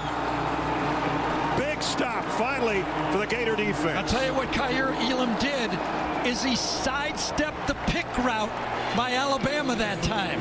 They tried to rub him, and he dodged it. Watch coming across. Watch him get by the Alabama defender. Oh, Mechie could not get him. He was able to get the tackle and get the stop. Very few guys can bring down number 6 in the open field. That was a huge play by Elam, and it gives it back to his offense at the 37-yard line. As we said, Pitts only has 2 catches for 25 yards, and this Florida offense is humming. Elam, a Thorpe Award finalist, and he showed it there. Trask down the middle, and he overshot Pitts.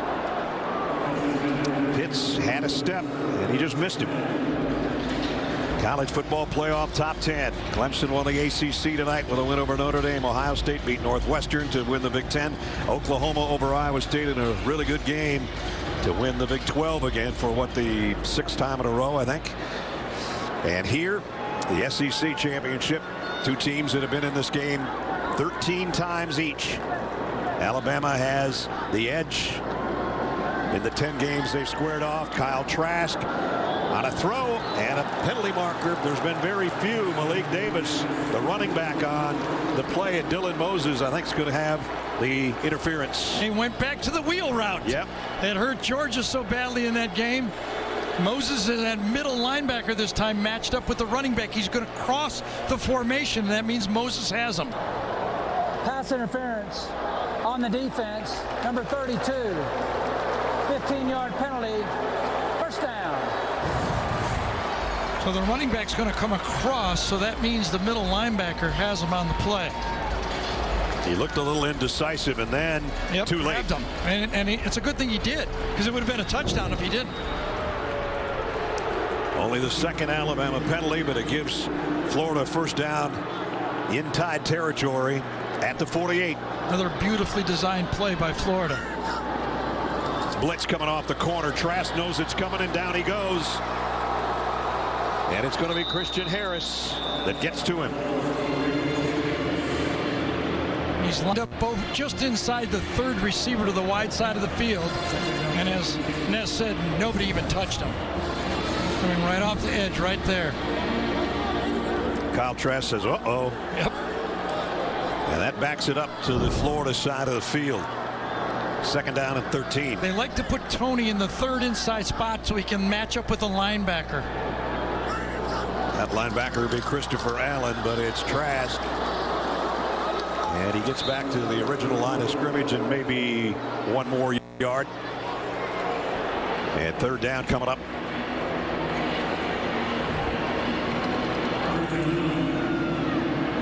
See what Dan Mullen and his offensive coordinator Brian Johnson have cooked up here on 3rd down and 9 at the 10-minute mark of the 3rd quarter.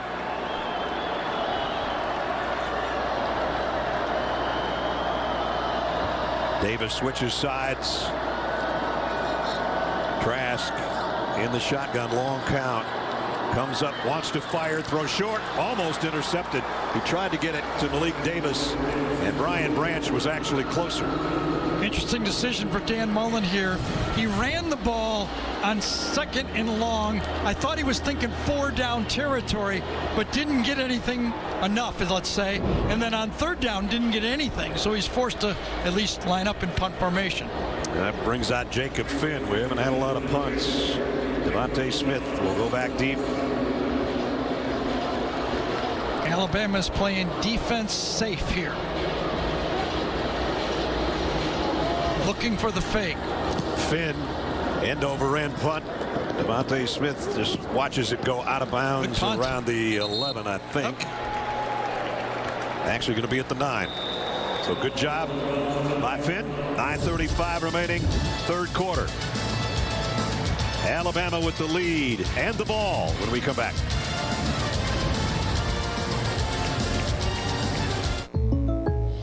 Hey, man. The CBS Sports app streaming now on all your devices.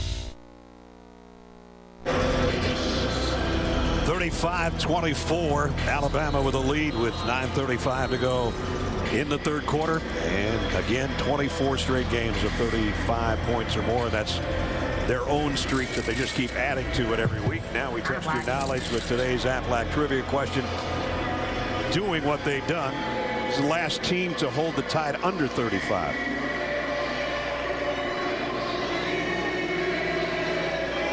Let you think that one over. Meanwhile, it's 1st and 10.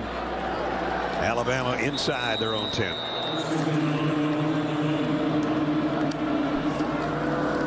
Play fake to Harris. Jones loads up at his own goal line. Just going to throw short to Najee Harris.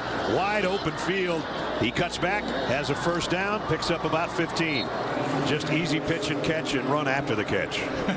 I just think back to remember the old Alabama teams, maybe pre-Lane Kiffin, where this would surely be a running situation. But boy, everything has changed. Lane started it, and now look at what they do. I mean, they are just a wide open football team, aren't they? You missed those 9-6 games, dude? No, this is good enough. Get that Army-Navy game every year to make up for it.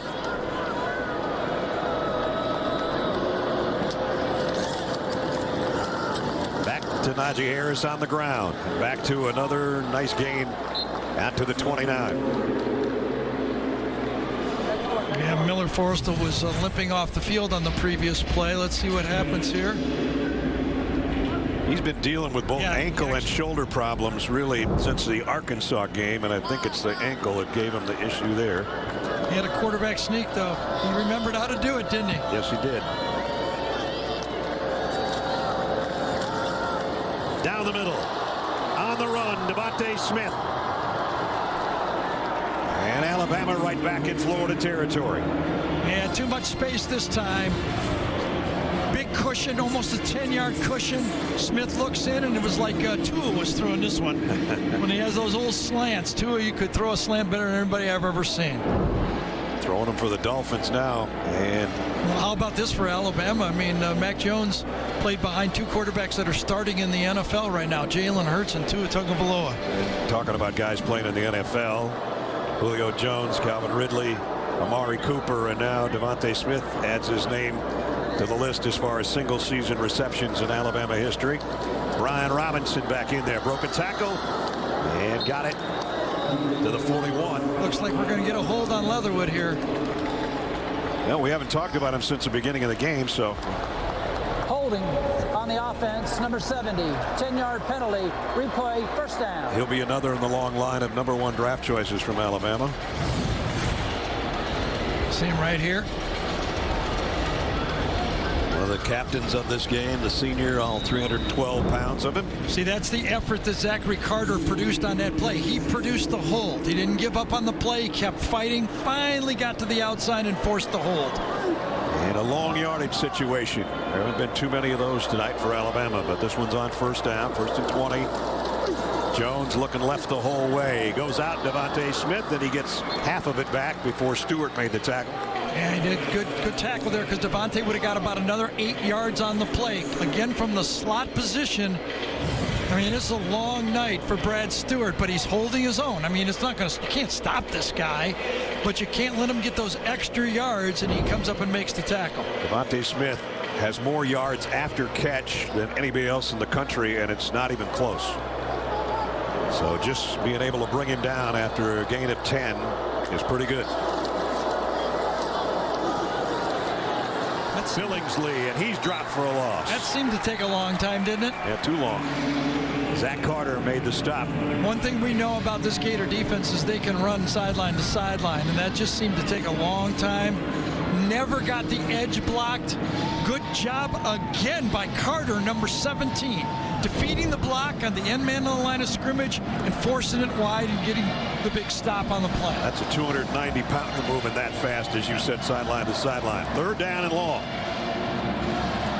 Alabama 3rd in the country in long yardage, 8+ situations. They've got a bunch here.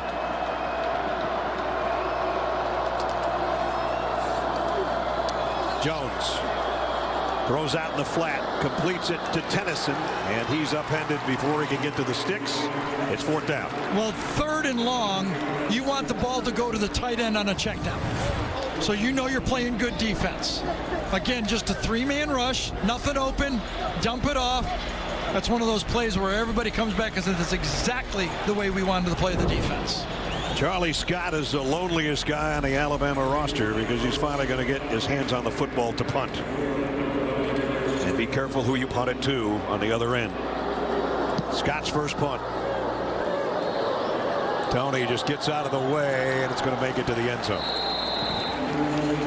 So with 5:16 remaining in the third quarter, Florida trails by 11, but they've got number 11 at the controls when we come back. All right, who can break this down for me? Returns Wednesday, February 10th on CBS. Adam Zucker with this Papa John's update. Tulsa's overcome a lot of deficits this season, so being down 7 against Cincinnati, third quarter, no problem. And even though the Bearcats have 12 guys on the field, Deneric Prince goes in to tie it up midway through the third in the American Athletic Championship game. New Year's 6 implications. We go back to Atlanta. All right, Zook, thanks. 35-24 here in the SEC Championship game in Atlanta. I asked you the Aflac trivia question a little bit earlier. We talked about 24 straight games of 35+. Who's the last team to hold the tie at under 35? Clemson in the championship game. Makes sense, doesn't it? Yeah. And Clemson put a hurting on Notre Dame to get their payback today and probably punch their ticket to the playoff again as Trask comes up firing out to the 25. Given ground to try to gain ground, and now the ball is out. And who's got it? Big scramble. Alabama says they have it. And they do. That play could have been blown dead almost. The official's holding up second down, though. His 2 fingers. A little confused. It looks like forward progress, but then he fights and gets away. Down. The ball is ripped out. Obviously, no, it wasn't so obvious. It looks like maybe late the Florida player came and got it. That ball was out there. And then it squirts out the backside, maybe? Wow. Florida trying to snap it. They get it snapped. Second down and 17. Long ball. Jump ball. Pitts can't get it. Double coverage there. Job and Daniel Wright. And that's how you play the deep ball right there. You got a 6'6" receiver. If you don't get into his body and allow him to leap, you're not going to cover him. This time Joe just is in perfect phase, backs up into him, and then with the help of the safety coming across, there's no way Pitts can catch that football. Now it's third down and 17. Kyle Trask has got to be careful here. They need to get it all the way to the 30 for a first down. Empty backfield. You don't want to misfire right now. Better off punting. Unless you can do that to Pitts for the first down. Pick up a 20. Yeah, you don't throw for 400 yards in all these football games without being able to pick apart a 3-man zone defense, and this time just overrun that time by the linebacker Dylan Moses, number 32. You got to see the receiver. You just can't cover grass. You got to look around. He let Pitts run right by him. So Pitts targeted twice so far. Once was incomplete. That was a big first down. Here comes everybody. Trask lets it fly. And looking for a flag, and here they come. Yep. He had Dylan Moses again.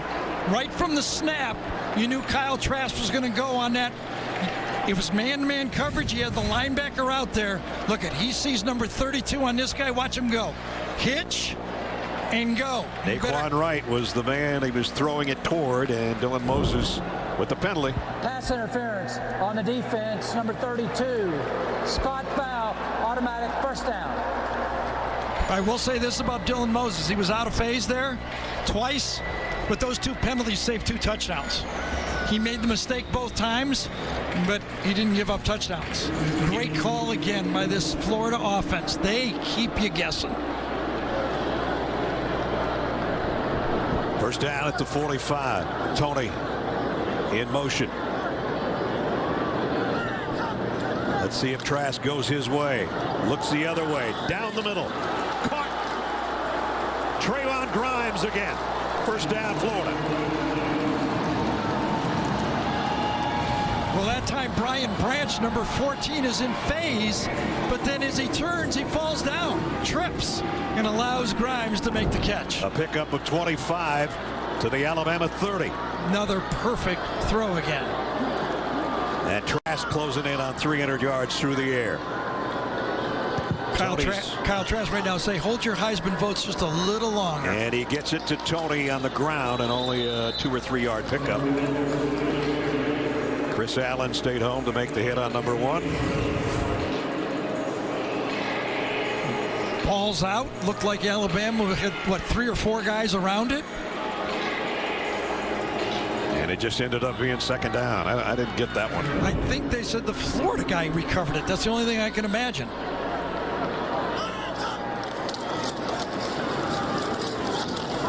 And a running back with positive yardage. It's Naquan Wright. You know, Ness had mentioned earlier, as we look at that play one more time, and is it Naquan Wright that makes the recovery? Yes. Yeah, there's some blue and orange gloves down there, I guess. Yep. Wow. Doesn't matter right now. The ball's at the 22 of Alabama. And third down again. Trask going to take it himself, and he's got the first down. You can just see that one coming.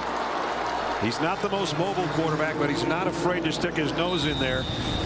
And he picks up the first down. And who wouldn't? An opportunity to get a first down in this situation and keep this Alabama defense reeling. This has the feel now of this Alabama-Ole Miss game earlier in the year, where both teams are just scoring almost every time they have the ball. 8th play of the drive in the red zone at the Alabama 19. Kyle Trask hesitates, throws late, out of bounds, just threw it away. Jacob Copeland was the closest guy, but he never got his feet set, and he just got rid of that thing. Pitts with 45 yards, Tony 153 and a touch, and Grimes 80 and a score so far.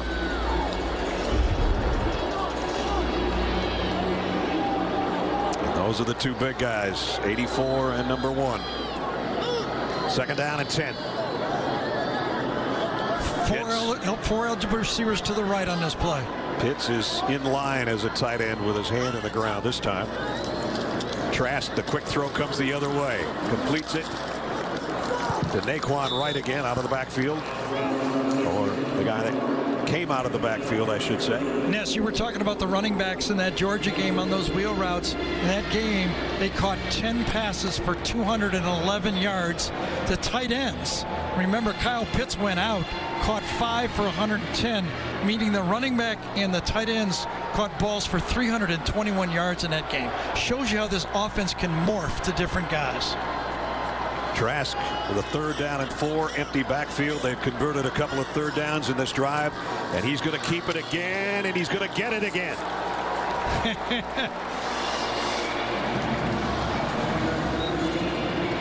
So if you're going to play quarterback in this offense, as you say, you got to be willing, and Kyle Trask is willing. He's doing a great job of it, just making first downs. You don't need 30-yard runs the way he throws the ball, but to be able to pick up a first down is huge.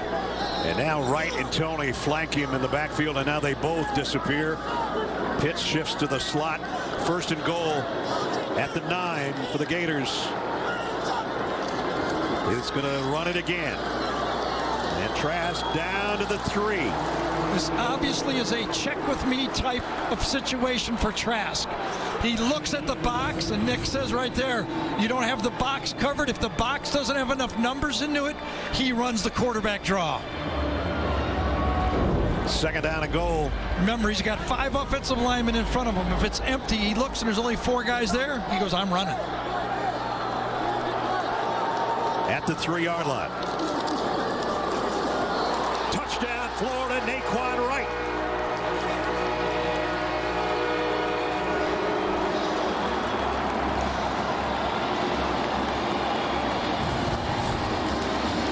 Is this a beautiful drive or not? 12 plays. I mean, they just kept this Alabama defense off balance the whole way.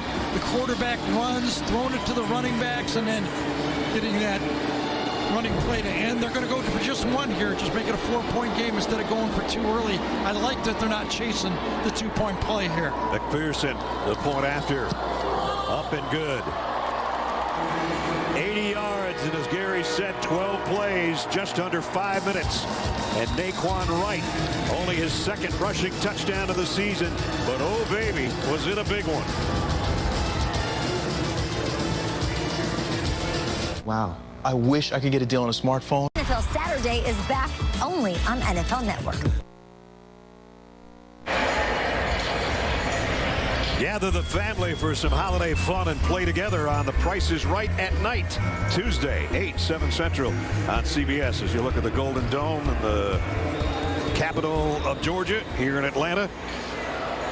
And I don't know what the price of the ticket was for the 16 or 17,000 here, but they're getting their money's worth. Alabama has cut it to a 4-point lead. I feel like this is the first pressure drive that Alabama's had in the football game right now. And they'll start it from the 25 with 18 seconds remaining. Remember, after the fumble, it was long yardage for this Florida offense, then 3rd and long. Alabama decides to just run 3. Kyle Pitts, only his 3rd catch of the game, gets in that seam, overrun by the linebacker. Look him up. Don't just run by him. And that's what caused that first down huge play in that drive. How about these two guys? Yeah, how about them? Coming in, we knew that both would shine as they've done all season, and they haven't disappointed us. Yep. Najee Harris behind Mac Jones. If it's a handoff, it might be the last play of the quarter. It is not. Play action. Jones comes back complete to Forrestal. And Forrestal lost the ball at the end. Was he blown dead? I think so. They blew the whistle real late. They blew the whistle after he got it. Forrestal has no wheels here. That ankle's bothering me. Could not catch that ball and really turn on any juice there. I think he was down, though. Yeah, he was down. They're going to spot that back where he first went down. At the 24-yard line to end the 3rd quarter. Florida, though, 14 points in that quarter. Alabama, none. 35-31 at the end of 3. We'll return to Atlanta right after this message. And a word from your local station. Don't go away.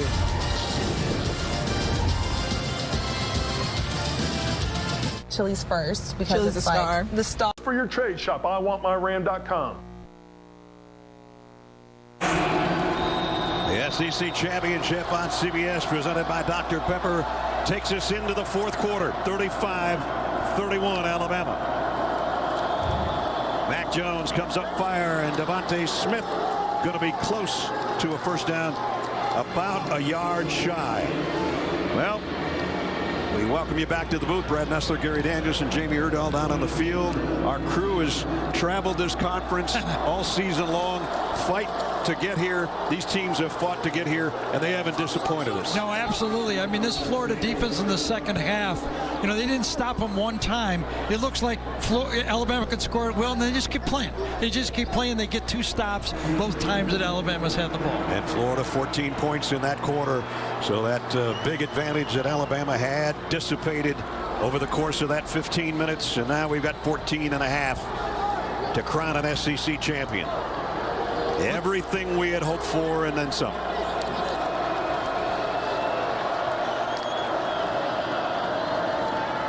Mac Jones loads, fires, completes it to Mechie. First down, Alabama. It was man-to-man coverage to the outside in that comeback route. Very easy throw for a quarterback. A lot of space, a lot of room for that receiver to adjust the ball. And on that one, he didn't have to adjust at all. And a pickup of 20.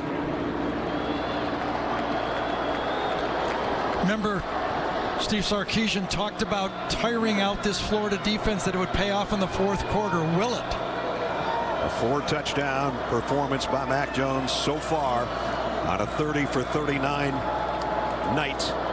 And now Najee Harris. A hurdle and a first down, and he's still going. He's done this for the last 3 years, and the hurdles just get prettier. It's like he waits for the opportunity, gets to the edge, sees the DB, and he anticipates he'll go low, and he was right. So a 20-yard throw to Mechie, a 19-yard romp by Najee Harris. And Alabama. Jalen Waddle saying, that's what I'm talking about. He would like to make it back for the college football playoffs if that ankle ends up being good enough. Meanwhile, at the 26, Jones, play fake, look out from behind, throws. Oh, wow, how did he tuck that one in to Billingsley? I thought that ball had the potential to be intercepted when he threw it. And Billingsley comes up with it. The flag to boot. It's going to be either holding or pass interference. Not going to matter because they'll take the catch.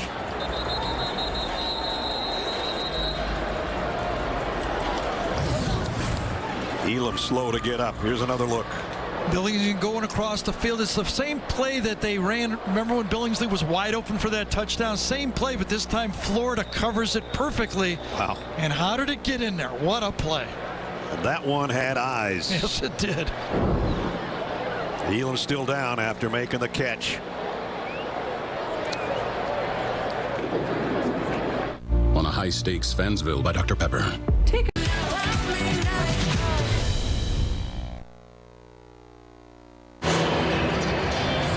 Take a look at our game recap between #1 Alabama and #7 Florida.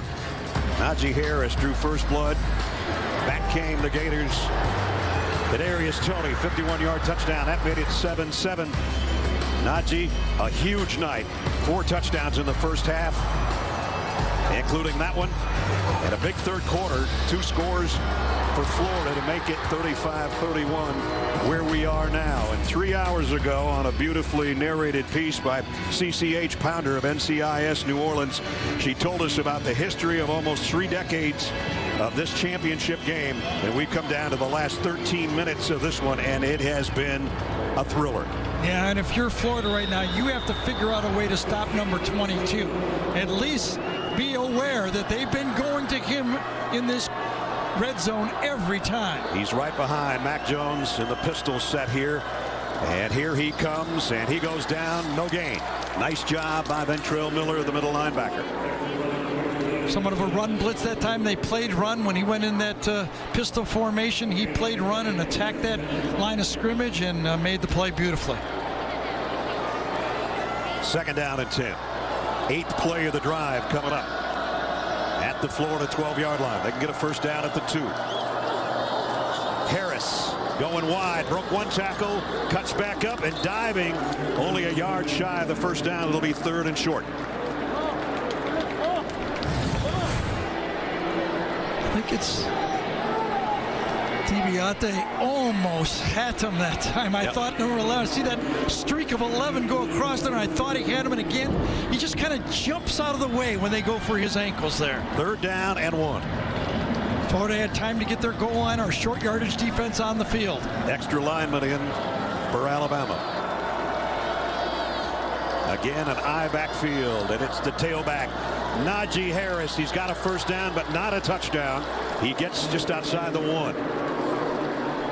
That time, Deontay Brown, number 65, the left guard, pulled out and gets the kick out this time, and he runs right behind his left guard on the play. Let's see if they leave that same lineup in there. Looks like it. 1st and goal. 3 trips to the red zone, 3 touchdowns for the Tide so far. Again, Robinson, the up man in the eye. Najee Harris, the tail. Najee Harris. Not quite inside the 1. They even have a linebacker, Josh McMillan, in there at fullback spot. A lot of beef on the field and a linebacker at fullback. So far, the Gators are giving up inches, not touchdowns. That close. Wow. Can't get closer. No, you can't. Ventrell Miller is down, and that has stopped play here. Another look at the goal line plunge by Najee Harris. Oh, that's very close, isn't it? I don't know. I don't see anything down from that look. With a pile up like that, we might never see his legs. We'll be back. This year, the holidays... Even in 100% humidity. Take it up to 100 with clinically proven Head & Shoulders. The SEC Championship on CBS, presented by Dr. Pepper, is sponsored by State Farm, the Home Depot, Ford, and by Dr. Pepper. While you were away, they reviewed the last play by Najee Harris. The call has been overturned. It's a touchdown, 5th of the night. So we weren't sure if any part of his body was down. It came real close. Obviously, the official said he got to the line, but we did find an angle that his legs were in the air to prove. Watch from this side. You see he's completely in the air. He puts his hands down and scores.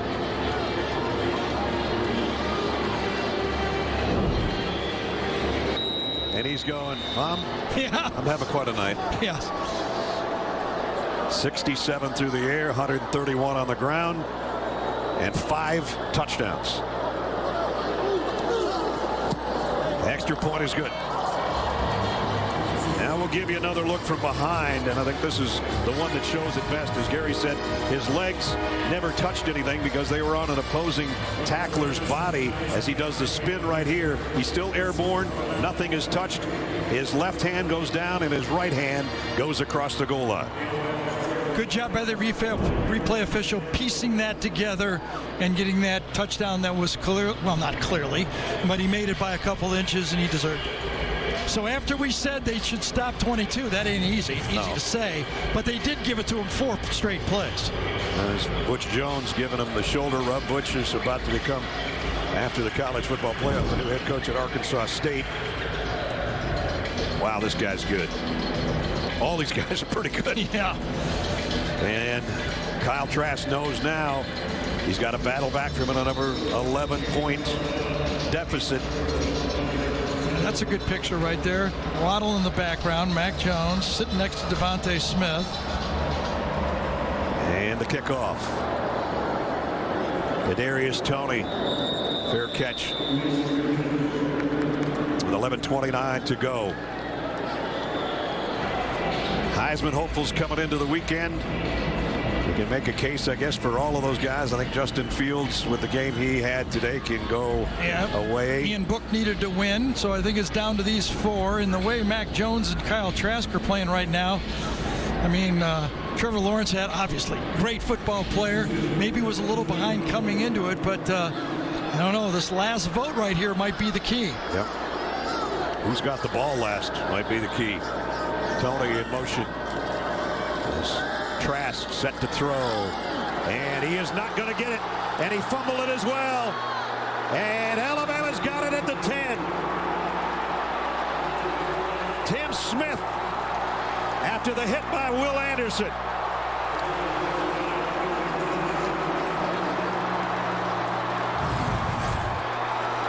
Coming off this right side right here, gets by John DeLance, number 56. Once he gets there, they're taught to go for the football nowadays. He goes and tackles that football. As Ness said, Tim Smith, the true freshman, he knows a football, and he goes and finds it this time. 2 true freshmen making the play, and Anderson says, I got him. We got it back. Another sack, and now it's danger time unless Florida can somehow make a stop on Alabama. 1st and goal at the 10.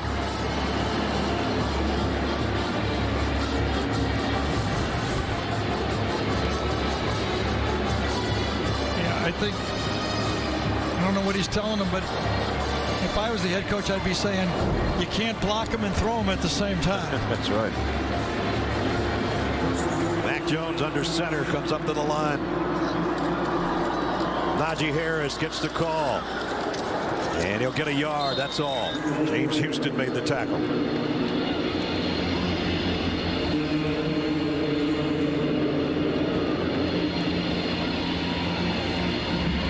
11 minutes remaining. This Florida defense has to hold them to a field goal. I mean, it'd be a 2-touchdown game. Touchdown would really hurt them, obviously. Second and goal at the 9. Jones rolls, fires, and in and out of the hands of Devontae Smith. You won't see that happen very often. A little high that time. Was a fastball to the outside that kept rising, it seems to me. Jones has got him to the outside. Little pick play, and whoom, that baby was by him by the time he got his hands up. So third down and goal. Can they hold him to 3? Alabama a 10-minute advantage, closing in on 600 yards of offense. Jones. Devontae Smith holds on to this one. He took a shot from Brad Stewart. And it's fourth down. You got to go field goal here, make it a 14-point game. You'd love to tack on the touchdown, but that time this Florida defense played the goal line. They backed up, made that pass happen in front of him, and then the strong tackle to force the 3. So Mac Jones to hold. Will Reichert hasn't missed any kicks this year, be they field goals or extra points. This will be a 20-yard attempt.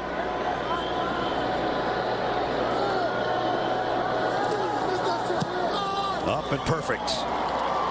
45-31. Good stop.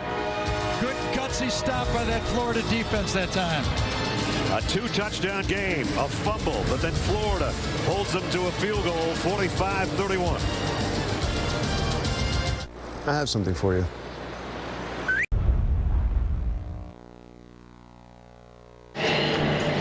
Next Saturday on CBS, we've got another top 20 college hoops matchup for you. Number 17, Virginia challenges top-ranked Gonzaga. Gonzaga beat Iowa by 11, I think it was today. All next Saturday on CBS, 45-31, just under 10 minutes remaining. Look at the numbers. Most passing yards in SEC championship game history. Mac Jones has that now. He's got another 400-yard passing game. Some good names to be connected with right there on that graphic. And that's his 4th 400-plus passing outing of the season for Alabama, including 4 touchdown passes tonight. Alabama 10 points in the last 96 seconds.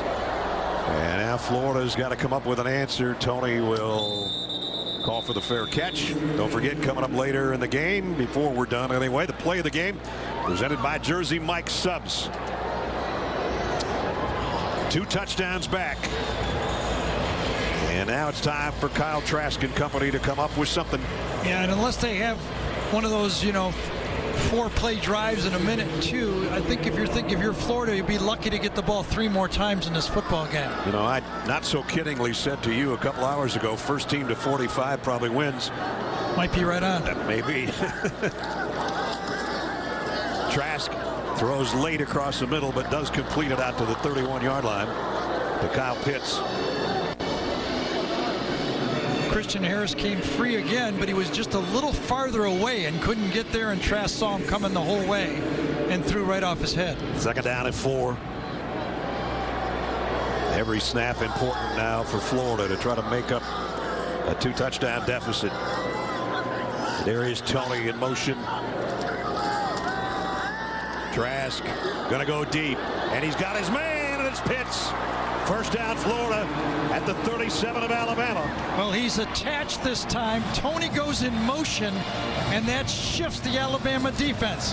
He's inside. He reads the double zone. He's got a linebacker on him in Harris, and another strike from Kyle Trask. 31-yard pickup. They'll spot it at the 38. Putting on a show here, throwing the football. Both of these guys are.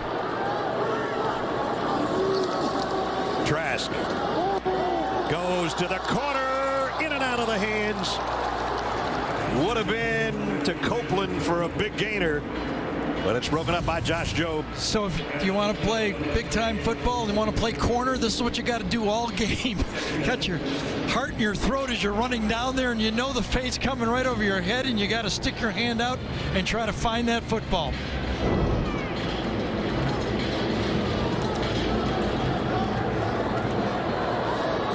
Second and 10.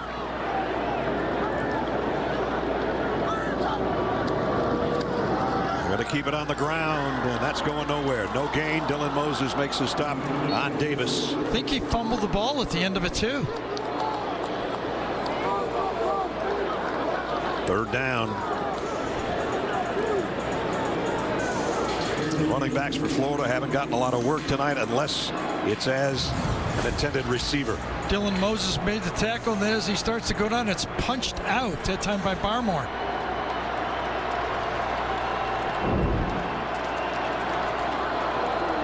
Florida slowly getting into their position. Their wide receivers, now they're all set. On 3rd down and 9. Pitts on a crossing route. Incomplete. Job again on the coverage. Here comes a flag. One-on-one to the opposite side. The tight end against your corner. Physical.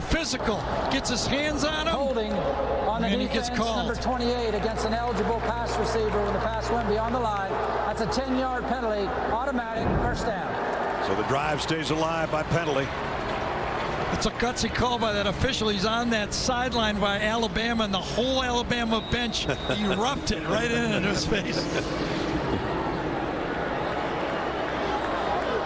Nick was out there, everybody was out there, and he stuck to it. I admire that type of call. You see it, call it.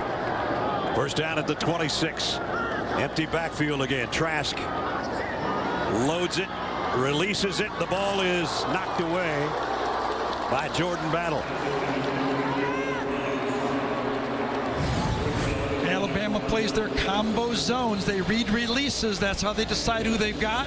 This time, Battle sees the crossing route and jumps it. Instead of just sitting in the zone and letting the guy catch it, he looks up somebody and makes the play. Knocked it away from Trayvon Grimes and forces 2nd down and 10.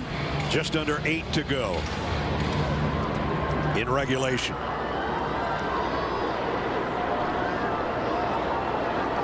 Tony again in motion. Can they get him the ball? Trask is looking the other way. Goes the other way. And Grimes, the intended receiver, and Job again was with him. Same routine on 2. Joe Haig's in there. He's got Grimes, the big tall. You saw what he did before on one of these plays. Little hand fighting going on. And I think they're going to let him get away with that one. I think they should have let him get away with it. Both guys are pushing off. If it was a catchable ball, he could have still got there. If you don't grab, you have a chance of getting away with it. 3rd down and 10. 2-down territory, you would assume here. They need to get to the 16-yard line for a first down. Trask crossing route, got it to Pitts. Pitts is still running. Pitts is almost in at the 1-yard line. Alabama blitzed that time. Had outside technique. They did not get to him. 5-man rush. Get rid of it to your tight end / wide receiver / H-back / nobody can cover me player. Wouldn't be surprised if Trask does this himself. He does. Is he there? Not quite.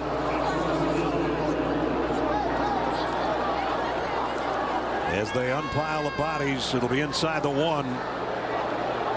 Trask wanted to go with a hurry-up offense. He got him set as good as he could, or as quickly as he could. Dylan Moses fights off the block that time and makes the play. What a play by Dylan Moses. Stuffs it and then stuffs the quarterback. Beautiful play. 7 minutes, and it ticks under 7. 9th play of the drive coming up. The player was short of the goal line. The previous play is under further review. We're going to take another look at it. I don't think the ball ever got across the line, but we'll make sure. Kyle Pitts is happy for a review. He is. Yeah, he's tired. It's right. Here's from the goal line look. There's the initial contact, and his foot gets over. Boy, I don't know. He spins, doesn't he? Yeah. Didn't see that, I have to be honest. Gets stopped. Little helicopter job right here. And then he spins. I don't know, though. I don't know if he got there. Gene Steratore is with us. He definitely makes a heck of a second effort, guys. And on this turn, he does have the football on the back part of his body. And I don't see anything crossing. You know, the officials on that goal line have to continue to pinch and run in as quick as they can until they can see a ball. And without seeing it, naturally, they can't rule touchdown. And so they stay with what was called. Yeah. It's only the length of the football from the goal line. And that review allowed the Alabama defense to get their goal line defense on the field because Florida was going hurry up after the pass. Now Trask has spent the majority of the night in the shotgun. Would you want to get under center here when you got a quarterback that weighs 240 pounds with maybe an extra lineman? Yep, he's going to be in the gun, standing at the 5.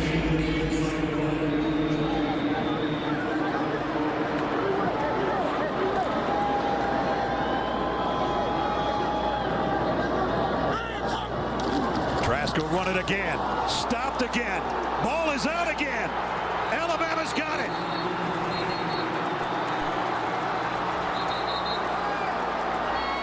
And it might have been Will Anderson who caused another fumble. I think there's a flag on the field. I see one in the end zone.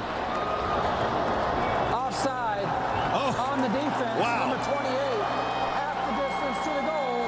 Replay, second down. Josh Jobe offside. First down.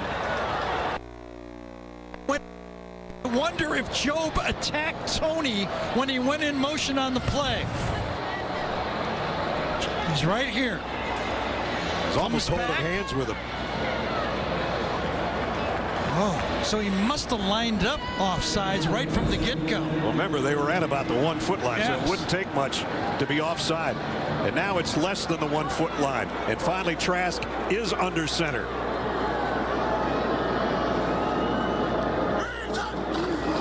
And he'll hand it off, and it's a touchdown, Florida. Dameon Pierce.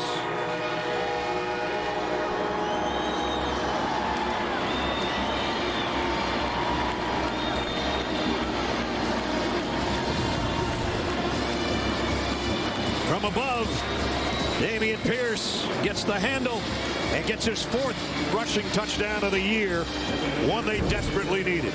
Went over that right side, give Reese and Lance good job, number 51 and 56 at the point of attack, and he easily got into the end zone. McPherson, the point after. It's a 1 touchdown game again. 6:33 to go.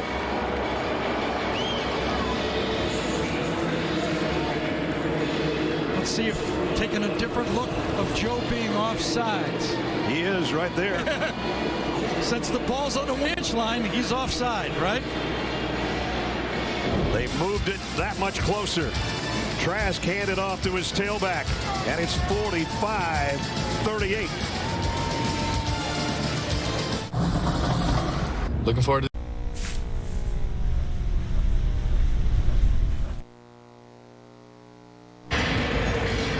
Top-ranked Alabama with a 45-38 lead over 7th-ranked Florida here. 6:33 remaining. And from our AT&T 5G pylon cam, another look at the penalty on Josh Jobe. And the ball is, you can see, almost on the goal line. He steps a couple inches in, and this is a 6-inch touchdown run by Pierce to get Florida back to within a score. And a squib kick. Slade Bolden's got to get to it. Oh, it's going to be picked up by Devontae Smith. Well, there's smart special teams play by Alabama, just almost daring Florida to try to onside kick it because they put their best ball handler out there to make sure that if they do try it, they're right there. 6.5 minutes to go as Nick Saban gets in that huddle to talk to his offense. All year, Nick Saban has talked about the need to be able to run the ball when you have to. He's coming up with this spot right here. Doesn't mean he won't throw, but can you run the ball when you need to right here? The guy flanking Mac Jones, Najee Harris, has run it for 132 yards tonight so far. And he's going to get the handle here. And Najee Harris broke a tackle, goes for about 15. Yes, he can run it very well. Basically shotgun isolation play. Turn around, follow Billingsley. Good block inside on the linebacker for Florida that time. Ventrell Miller, and bust your running back out. Marco Wilson is the guy that was shaken up on the play for Florida. And he's trying to snap his chin strap and say, I can stay out here, but I think they're going to say, no, you're not. And he'll head to the Florida sideline.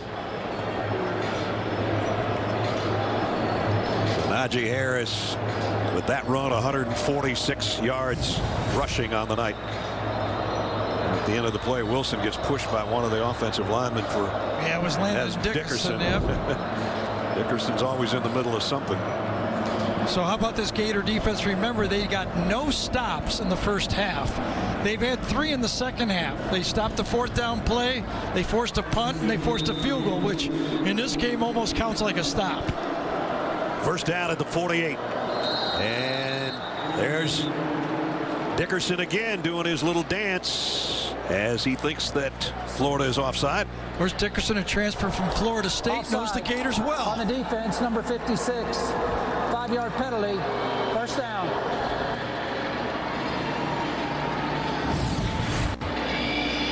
And going to see the movement. And then Dickerson does his little dance. There it is. There it is. Did that against LSU a few times as well. Najee Harris busts it outside. Najee Harris on his way. All the way down inside the 20-yard line. Donovan Steiner saved a touchdown. It's as old as football is, right? This is the offensive guard pulls and kicks out. Follow the fullback, or this time it's the H-back Billingsley. It's the first play you put in as a running back. Just in man line of scrimmage, you kick out with the guard and you run right behind him. Devontae Smith gets a block out on the outside. Najee Harris runs inside that block and picked up 29 yards. Can you run the ball when you have to? The answer's been yes. Ventrell Miller down at the end, shaken up with 5:52 remaining, and Alabama driving again. Progressive presents At Home with Baker Mayfield. An $860 below MSRP on the 2021 Ram 1500. Coming up when we're done, Adam, Rick, and BJ break it all down and tell you who's going to the college football playoff in their opinion. The college football postgame show presented by Rocket Mortgage. Najee Harris having a sensational night. 242 total yards, 5 touchdowns. Alabama back in the red zone. First down at the Florida 18. Everybody shifts on both sides of the ball. Mac Jones takes the snap. Najee Harris takes the run down to the 15. So remember, their goal for Alabama in this football game was, if we churn up a lot of plays in the first half, in the fourth quarter we may be able to get this tired defense and run the ball if we have to at the end. So far so good. 50 plays in the first half in the game so far. This will be their 80th coming up. Wow. For 591 yards. Play action. Jones to the end zone. Touchdown, Devontae Smith. That might seal it, and that might be your Heisman Trophy winner, if that guy isn't.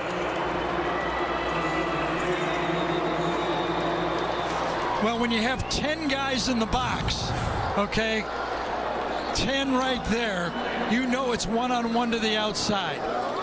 Fake the play action, best receiver uncoverable, and easy touchdown. Devontae Smith, he's going to win the Biletnikoff Award, I can guarantee you that. Jalen Waddle says, man, I wish I was out there. That's exactly what he was thinking. So Alabama, as has been the case all year, and that's Dickerson that's down the center. They've had an answer for every drive that somebody's put together against them. know the Alabama bench was upset about a play. I wonder if they feel somebody took a shot on Landon Dickerson. And now we got a lot of action going on. Zach Carter got his helmet off, and he's doing some chirping up there. And Dan Mullen's out there. And now he's getting into it with his own players, his own teammates. Alabama getting the crowd incited. Dan Mullen doing the same thing.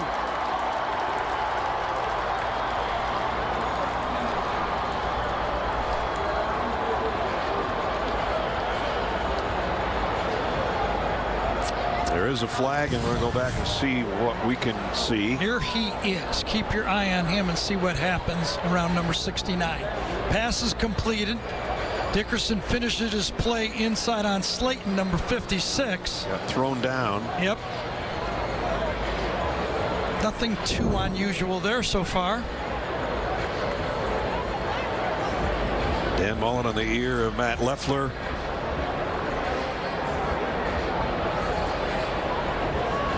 Oh, man. I know. Just talking about Landon Dickerson, the anchor of that offensive line, the center. He's a colorful character and a heck of a player. And, he just popped up. I think he's still going to the cart, though. He is. Wow, that's. I don't like to see anybody get hurt, especially 5 minutes left in a championship game. Yeah, he's kind of the ultra ego of that offensive line. Now his teammates, Najee Harris, the first to come out and pat him on the chest. Everybody else will do the same. How about that for a guy who transferred into Alabama? How his teammates love his competitiveness and toughness. What a scene that is, huh? And he's going, hey, let's finish off the next 5 minutes, fellas.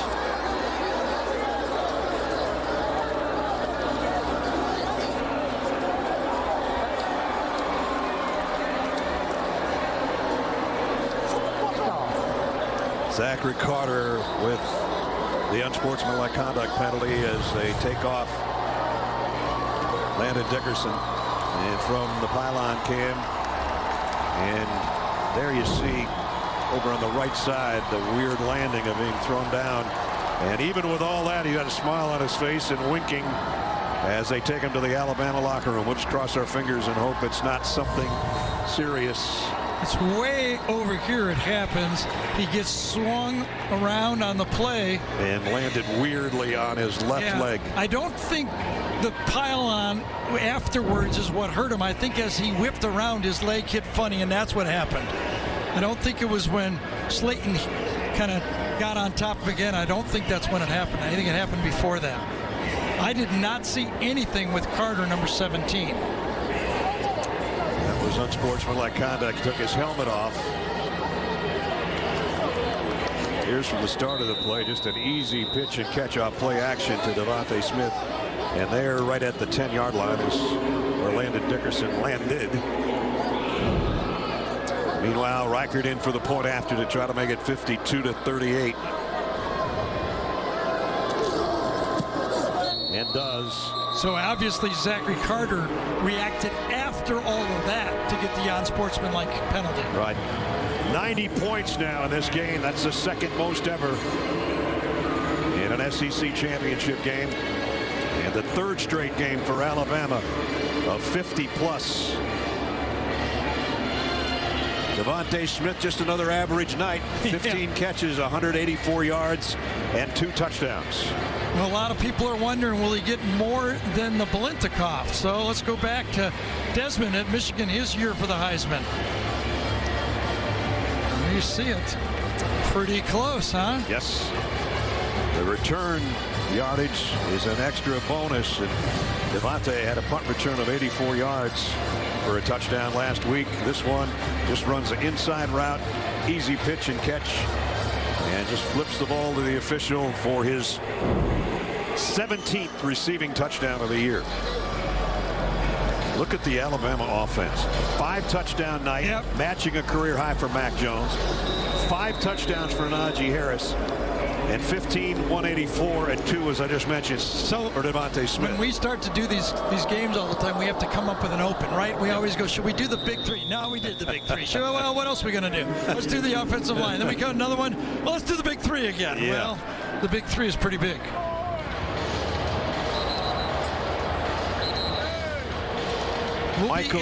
Will be interesting, though, if the voters split their votes a little bit between Devontae and Mac Jones and someone else is able to sneak in there. You know, you vote the way you want. I mean, Trevor Lawrence had a season, missed a couple games, but these two guys from top to bottom, I think Trask and Jones has had the most complete years. I agree. Trask still not done. Quick throw to Kadarius Toney. Broke one tackle, dives forward almost to a first down. Might have gotten it, in fact. Florida with all their timeouts. They want to hustle here as much as possible. Yeah, they'd like to score without using their timeouts. Second down and a yard. Trask, pressure from behind. He got rid of it, but it's broken up. And Patrick Surtain breaks it up. Jamie? Well, Alabama's calling it a lower leg injury for Dickerson, but I was able to gather as much that it was a knee for him when he went down. His teammate on the line, Alex Leatherwood, was seen crying on the sideline after that injury. Dickerson was smiling as he was going off, but it is a knee, guys. Well, he is one of their most popular players, as you saw with all his teammates around him. Kadarius Toney on a little slip screen with some blocker in front, got a first down. That'll be an important loss for this football team as Alabama enters into the playoffs. Yep. A much bigger loss than you would think, I think. Center is so important, and making a lot of the line calls and all of that. And he plays a physical center too, you know, and really important setting that tempo from that position. Trask down the middle, incomplete, intended for Pitts, and a flag. You get holding or pass interference on Branch that time, number 14, I believe. Pass interference on the defense, number 14, 15-yard penalty, first down. Doing that middle read down the middle of the field. Branch got a tough matchup and then puts his hands on him and grabs him. You grab that jersey just a little bit like that. Here comes the flag. So in Alabama territory, the Gator offense at the 46.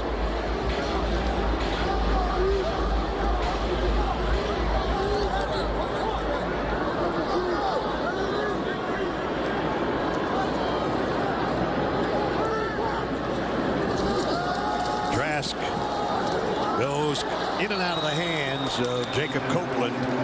Patrick Surtain in coverage. I do have to laugh a little bit. When they put Toney and Pitts in the slot or at the H-back, they match up in this defense against the true freshmen like Malachi Moore and Branch. The two true freshmen are going, all right, we could cover somebody else. I mean, you know. Boy, that guy's been good. They both have, but Malachi Moore playing that star position has been sensational for a 19-year-old. And I mean, this is, I know we're freshmen and we get the bad duty, but this is pretty hard. See, number 13 is following number 1. There he goes. Second down and 10. Trask on a crossing route, got it complete. First down. Naquan Wright out of bounds. Will Anderson knocked him out. Yep, that time Will Anderson, remember earlier in the game, peeling with the running back. He just didn't do it quick enough that time. Florida up to the line in a hurry. Or trying to get set in a hurry. Now they shift everybody. Tight wide receiver grouping right now.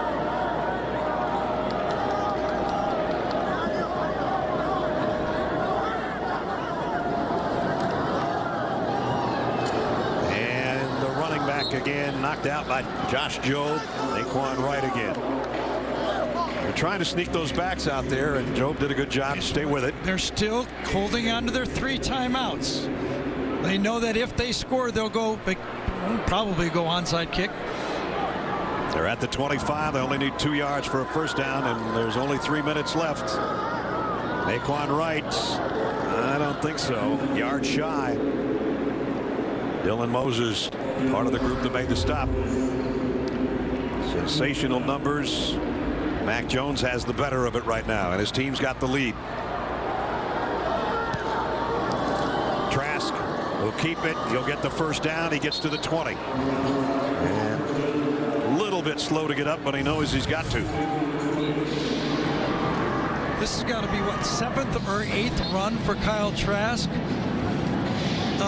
Why don't we try that this is his 14th rush? A couple of them are sacks, but he has had to carry the football. Trask backpedals. Trying to find a receiver. Finally does, but it's going to be a loss on the play to Trayvon Grimes and a flag. There is no foul on the play. There is no foul on the play. All right, let's pick that one up then. On that particular play, and you can't think this fast, Florida would have been better off with an incomplete pass on that one. Yeah, they lost 2. Yep. And they lost it down. And they're going to have to take a timeout. And they will with 2 minutes, 10 seconds remaining.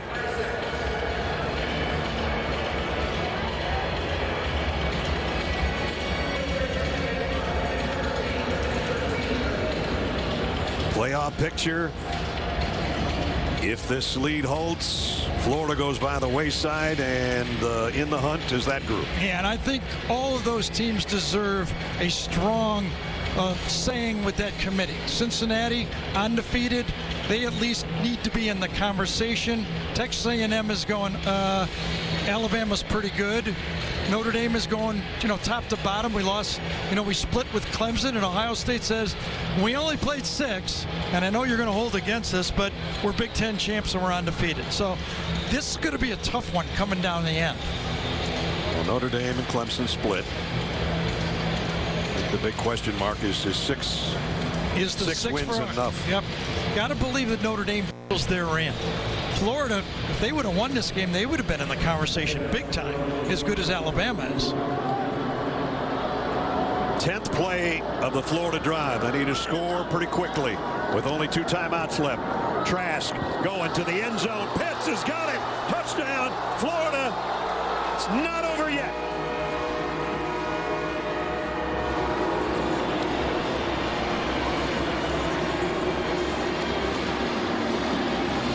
Kind of pulled down Brian Branch on the play, number 14. There's the matchup. See if he doesn't get his hand on him as the ball's in the air. His left hand, kind of, not enough. Tugged him a little bit, but not enough to make the call. From up here, I thought he kind of flung him down, but second look, no way.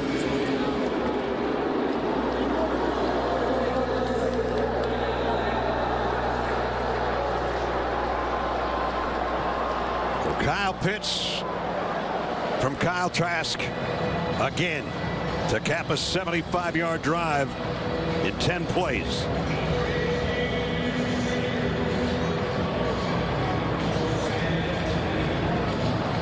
He said they need to score fast. They did. And Dickerson's back out of the locker room to have a look. Florida's going to go for 2 now. And if they're able to go onside kick and get it, they'll go 2 again if they have to try to tie it. Down to 1 timeout.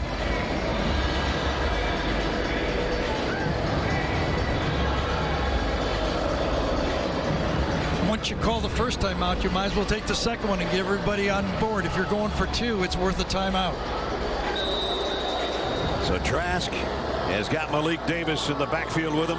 Got a bunch set of receivers to the right. And Davis is going to join that group. 4 receivers basically to Trask's right. Pitts to the He's left. going the other way. And a one-handed attempt. Now a flag down. Daniel Wright came up with a football going the other way. But there's flags all over the place. 4 to the right, but 84 to the left. Yeah. And Job dragged Pitts down. That's a penalty. And then the ricochet came off to Daniel Wright. It's his hand right in the collar right there and yanks, and it's Pass a good interference call. on the defense, number 28. That penalty is half the distance. First down. Correction. Try down. So another try as Trask comes over to talk to Dan Mullen. Is it number 11's number again? Well, at least it puts the running play back in the call sheet. No doubt about that from that distance. 2-point attempt with just over 2 to play in regulation.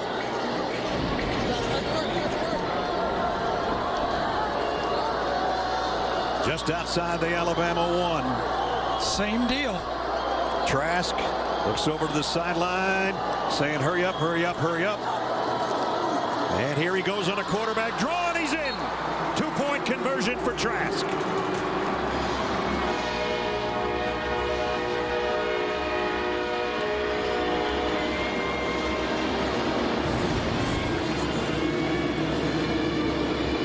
He's done this so many times, not only tonight, but during the course of the season. Barely touched. Mac Jones is going, what do I have to do to put these guys away? Get the onside kick is what they got to do right now. 52-46. Playing the analytics was Dan Mullen right there. He's got 2 chances for a 2-point play. He decided, might as well go for it right now, because if he was going to score twice, he was going for it on the second one for the win. His team is beat. He did not want to go overtime. You see some receivers coming out here. Devontae Smith, Forrestal, the tight end. Patrick Surtain, the top guy in the secondary. Najee Harris, as the hands team comes out for Alabama. Brian Robinson's there, number 4 as well. All those guys catch passes is their forte. Recovering a kick is what's big right now. There it comes. Devontae Smith, and he grabs it and goes out of bounds. Maybe his best catch of the night. And Alabama's got the ball. Great job. Kyle Trask fought the whole way in this football game, knowing that his defense had a tough one, and calmly Devontae says, I got this thing. A couple of good bounces. It hits his right hand. His left hand corrals it. Kyle Trask wants the ball back. They might not get it. They've only got 1 timeout left. First down at the 47. That part doesn't really matter. Najee Harris behind Jones. He's the man. And no gain, maybe a yard for Najee. They're still pushing down there. Dan Mullen takes his timeout. That's it. With 1:52 remaining.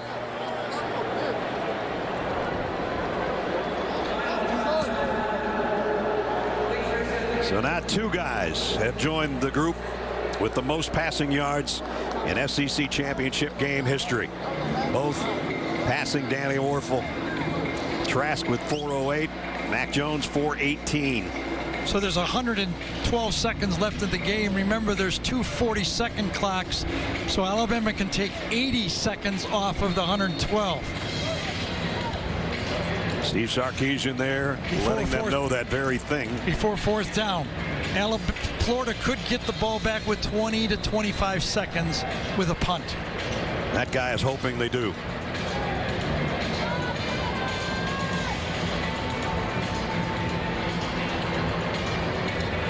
So is that coach hoping. The importance of saving the timeouts there on that, those plays, just keep it 3 timeouts would have been huge.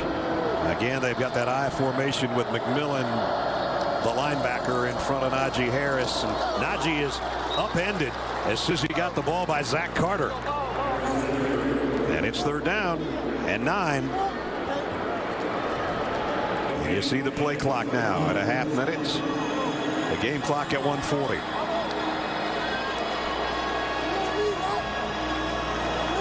The entire Alabama defense looking to the sideline. The Florida defense getting ready to get lined up and try to make a stop here. I think Nick Saban will call timeout with 1 second to go. Mac Jones is going to make his way over to the sideline to talk things over with the head coach and his offensive coordinator Steve Sarkisian. And there is the timeout Gary talked about with 1:13 to go and a 3rd down and 9. Florida again out of timeouts.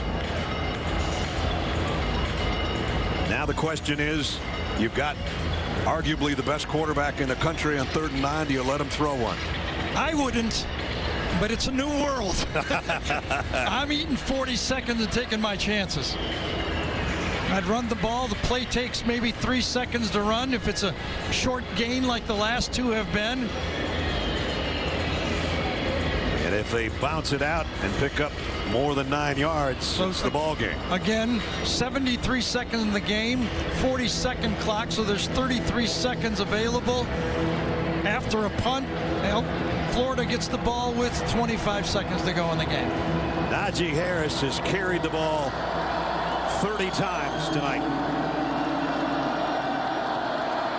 Here comes number 31, trying to bounce it outside, and he's not going anywhere. Brad Stewart brings him down. But now the clock will run, as Gary talked about. Florida playing 11-man rush defense. Very hard to pick up any yards. Alabama's just basically trying to run to the wide side of the field to kill another 3 or 4 or 5 seconds. And remember who's back there. Darius Toney. Right.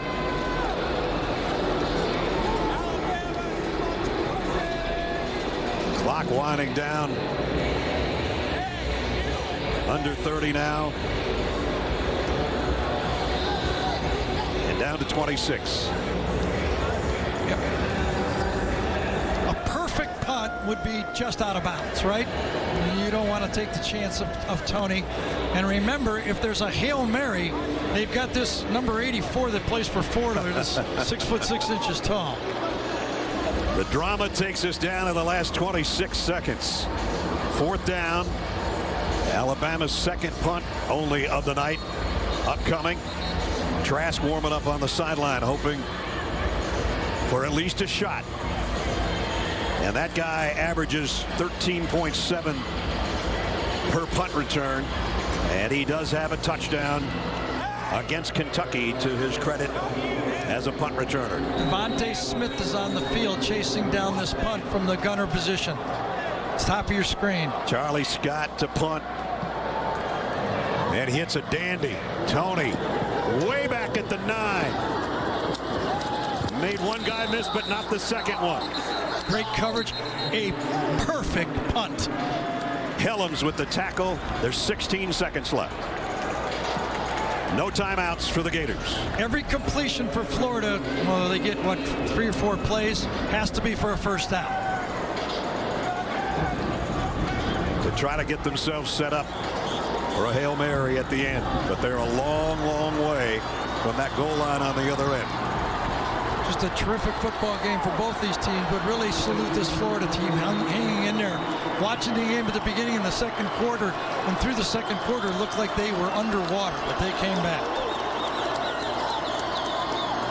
Trask inside his own 5. Hit! And he's dropped, and that'll do it.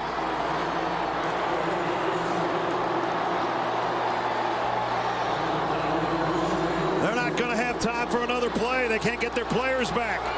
It's over. Alabama survives in a great SEC championship game in Atlanta.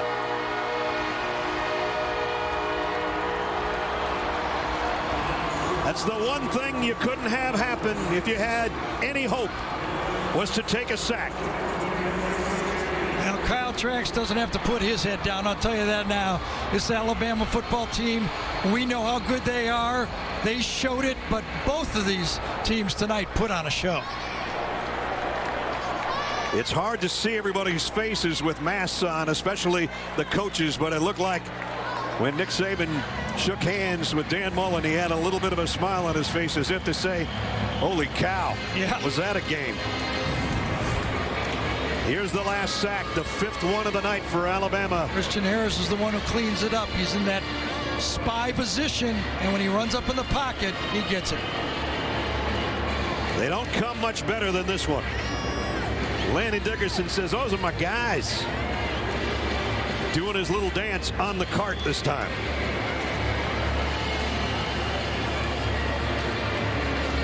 Jamie's with Nick Saban. Coach, was that final play emblematic of how tough your defense had to be all night? Well, I tell you what, they're a very challenging team, and we certainly didn't match up with them, and that was my concern going in, but got to give our team a lot of credit. Offense responded every time they needed to so that we could stay ahead in the game.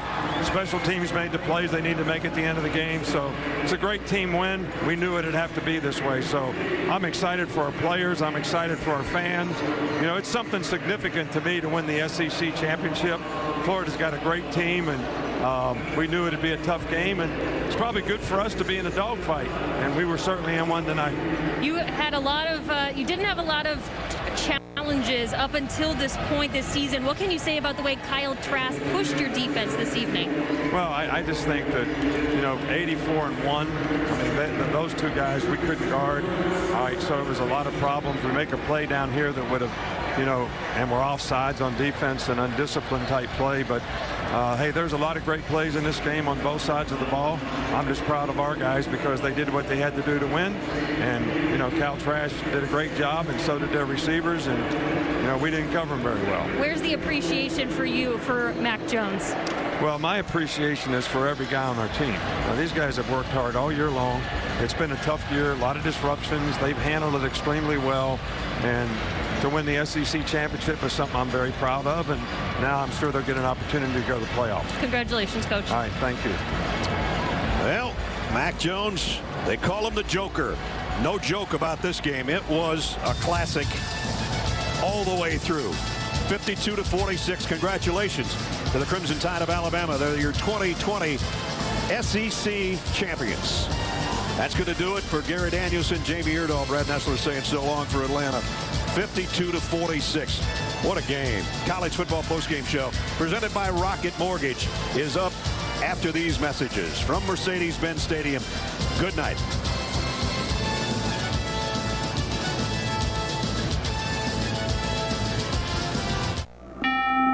This year we just up to $2,500 on kicks.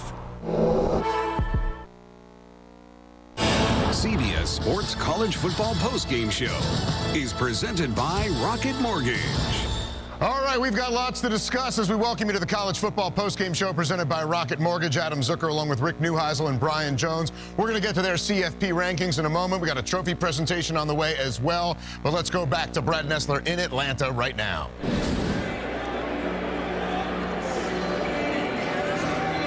(52-46), a thrilling game here in Atlanta for the SEC championship. Alabama, the winner and the #1 team in the country. Now it's time for Play the Game presented by Jersey Mike Subs.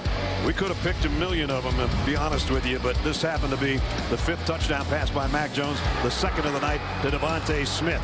And this is how Eli Gold called it on the Alabama Radio Network. 2nd and 7. Here's a quick throw across the middle. Touchdown, Alabama. Devontae Smith. Touchdown, Alabama. 15 yards from Mac Jones. 15 yards on his 15th catch. Good for 2 touchdowns. Back to Zook and the guys in New York, fellas.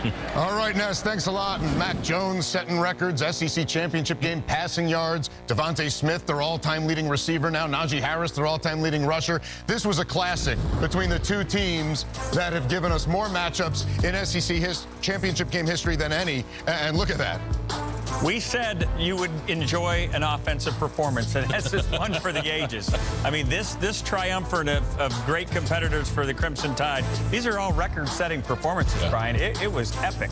Well, it's just amazing that they continue to develop and turn out magnificent performers like these guys. How many times have we seen this movie? This is Alabama under Nick Saban. Annually, they're not just in the conversation, they are the conversation. They win conference championships. They go on to play for national titles. And it's just a phenomenal job that Nick Saban and his entire staff have done building this program and more so maintaining it. And Kyle Trask, Kyle Pitts, Kadarius Toney, all were fantastic tonight. But when you're going to beat Alabama, especially this version of Alabama, you have to be perfect. And Dan Mullen wants back those 20 seconds that he gave to them at the end of the first half, and he wants back the timeout he used to call the two-point play there at the end of the game, because that timeout cost him from having an opportunity to get back in the game at the finish. At least to call timeout after that final sack. I mean, Florida put on a show here as well, but this is not Alabama of 10 years ago. Offensively, yes, they showed up. There were some missed opportunities, as we highlighted during our halftime, but defensively, they have to get better. Todd Grantham's bunch, that is not the Florida defense we have seen in their championship past. These guys are not physical enough to win this type of game. Yeah, they made some stops at third quarter. They held Alabama scoreless in the third quarter. So I give them, credit for that, but still not enough. Alabama will be the 1 seed. Oh, yeah. We'll wait to see who they'll be matched up against. And obviously, there'll be major concern for Landon Dickerson, their center. That's a big loss. I mean, you saw the way the teammates reacted to him being on that cart. Yeah, when you watch this guy on tape, man, you can just tell he's the one that makes everyone else go on that offensive line. They're a very animated bunch collectively. They have fun, and they work in unison, as you have to do to be successful in the trenches. But they withstood everything that Florida gave them, and the Gators gave them a lot. And in the end, Alabama wins its 9th SEC championship game, and their 6th in 9 years. Let's now go back to Atlanta. Jamie Erdahl standing by for the SEC Trophy presentation.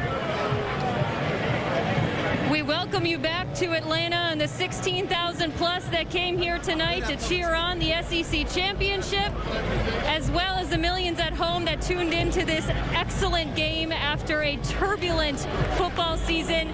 Your 2020 SEC football champions, the Alabama Crimson Tide.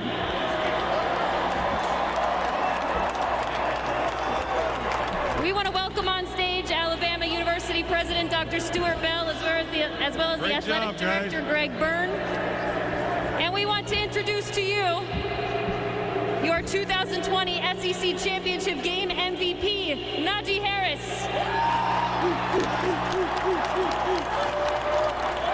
Najee, you've spent a lot of time at the University of Alabama. You came back here, you made a decision to come back here to play. Was this the ultimate perfect evening for you to cap off your career at Alabama? I mean, this wasn't really in my plans of doing it, but I just want to thank the team, really, especially the O-line, the defense playing their ass off. I really appreciate everybody on this team, really. We overcame a lot of COVID and all the interruptions and stuff like that, and for everybody to really come here and win the championship and keep playing more games, there's nothing I could do, and appreciate the team. Tell us what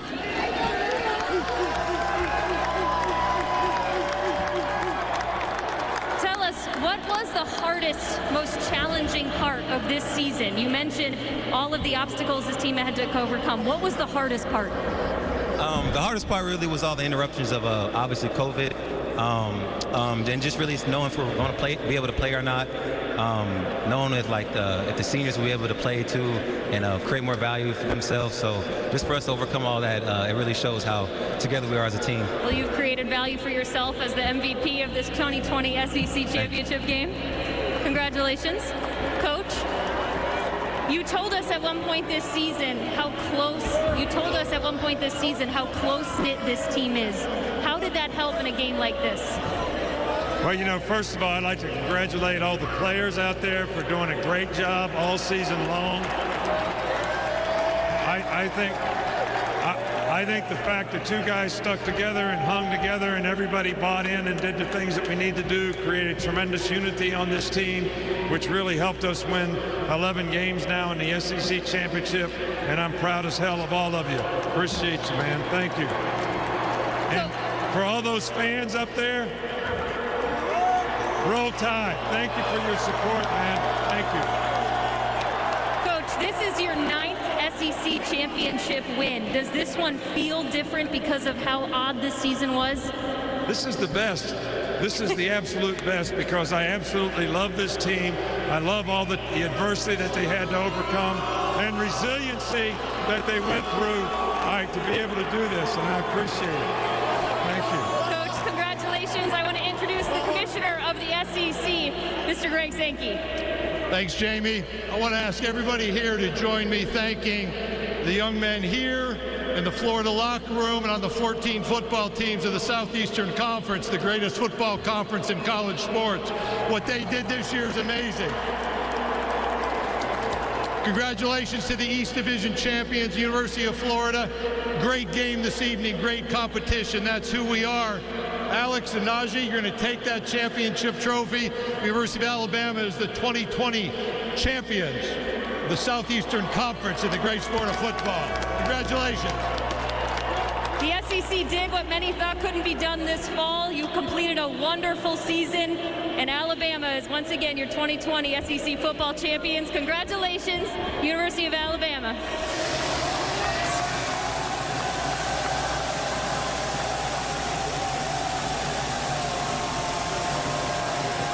A feeling that surely never gets old. Great job, Jamie, as the confetti falls in Atlanta. Alabama, your SEC champions, and clearly #1 when the CFP rankings come out tomorrow. But BJ and Rick differ on the rest of the football four. We'll have their projections when we come back.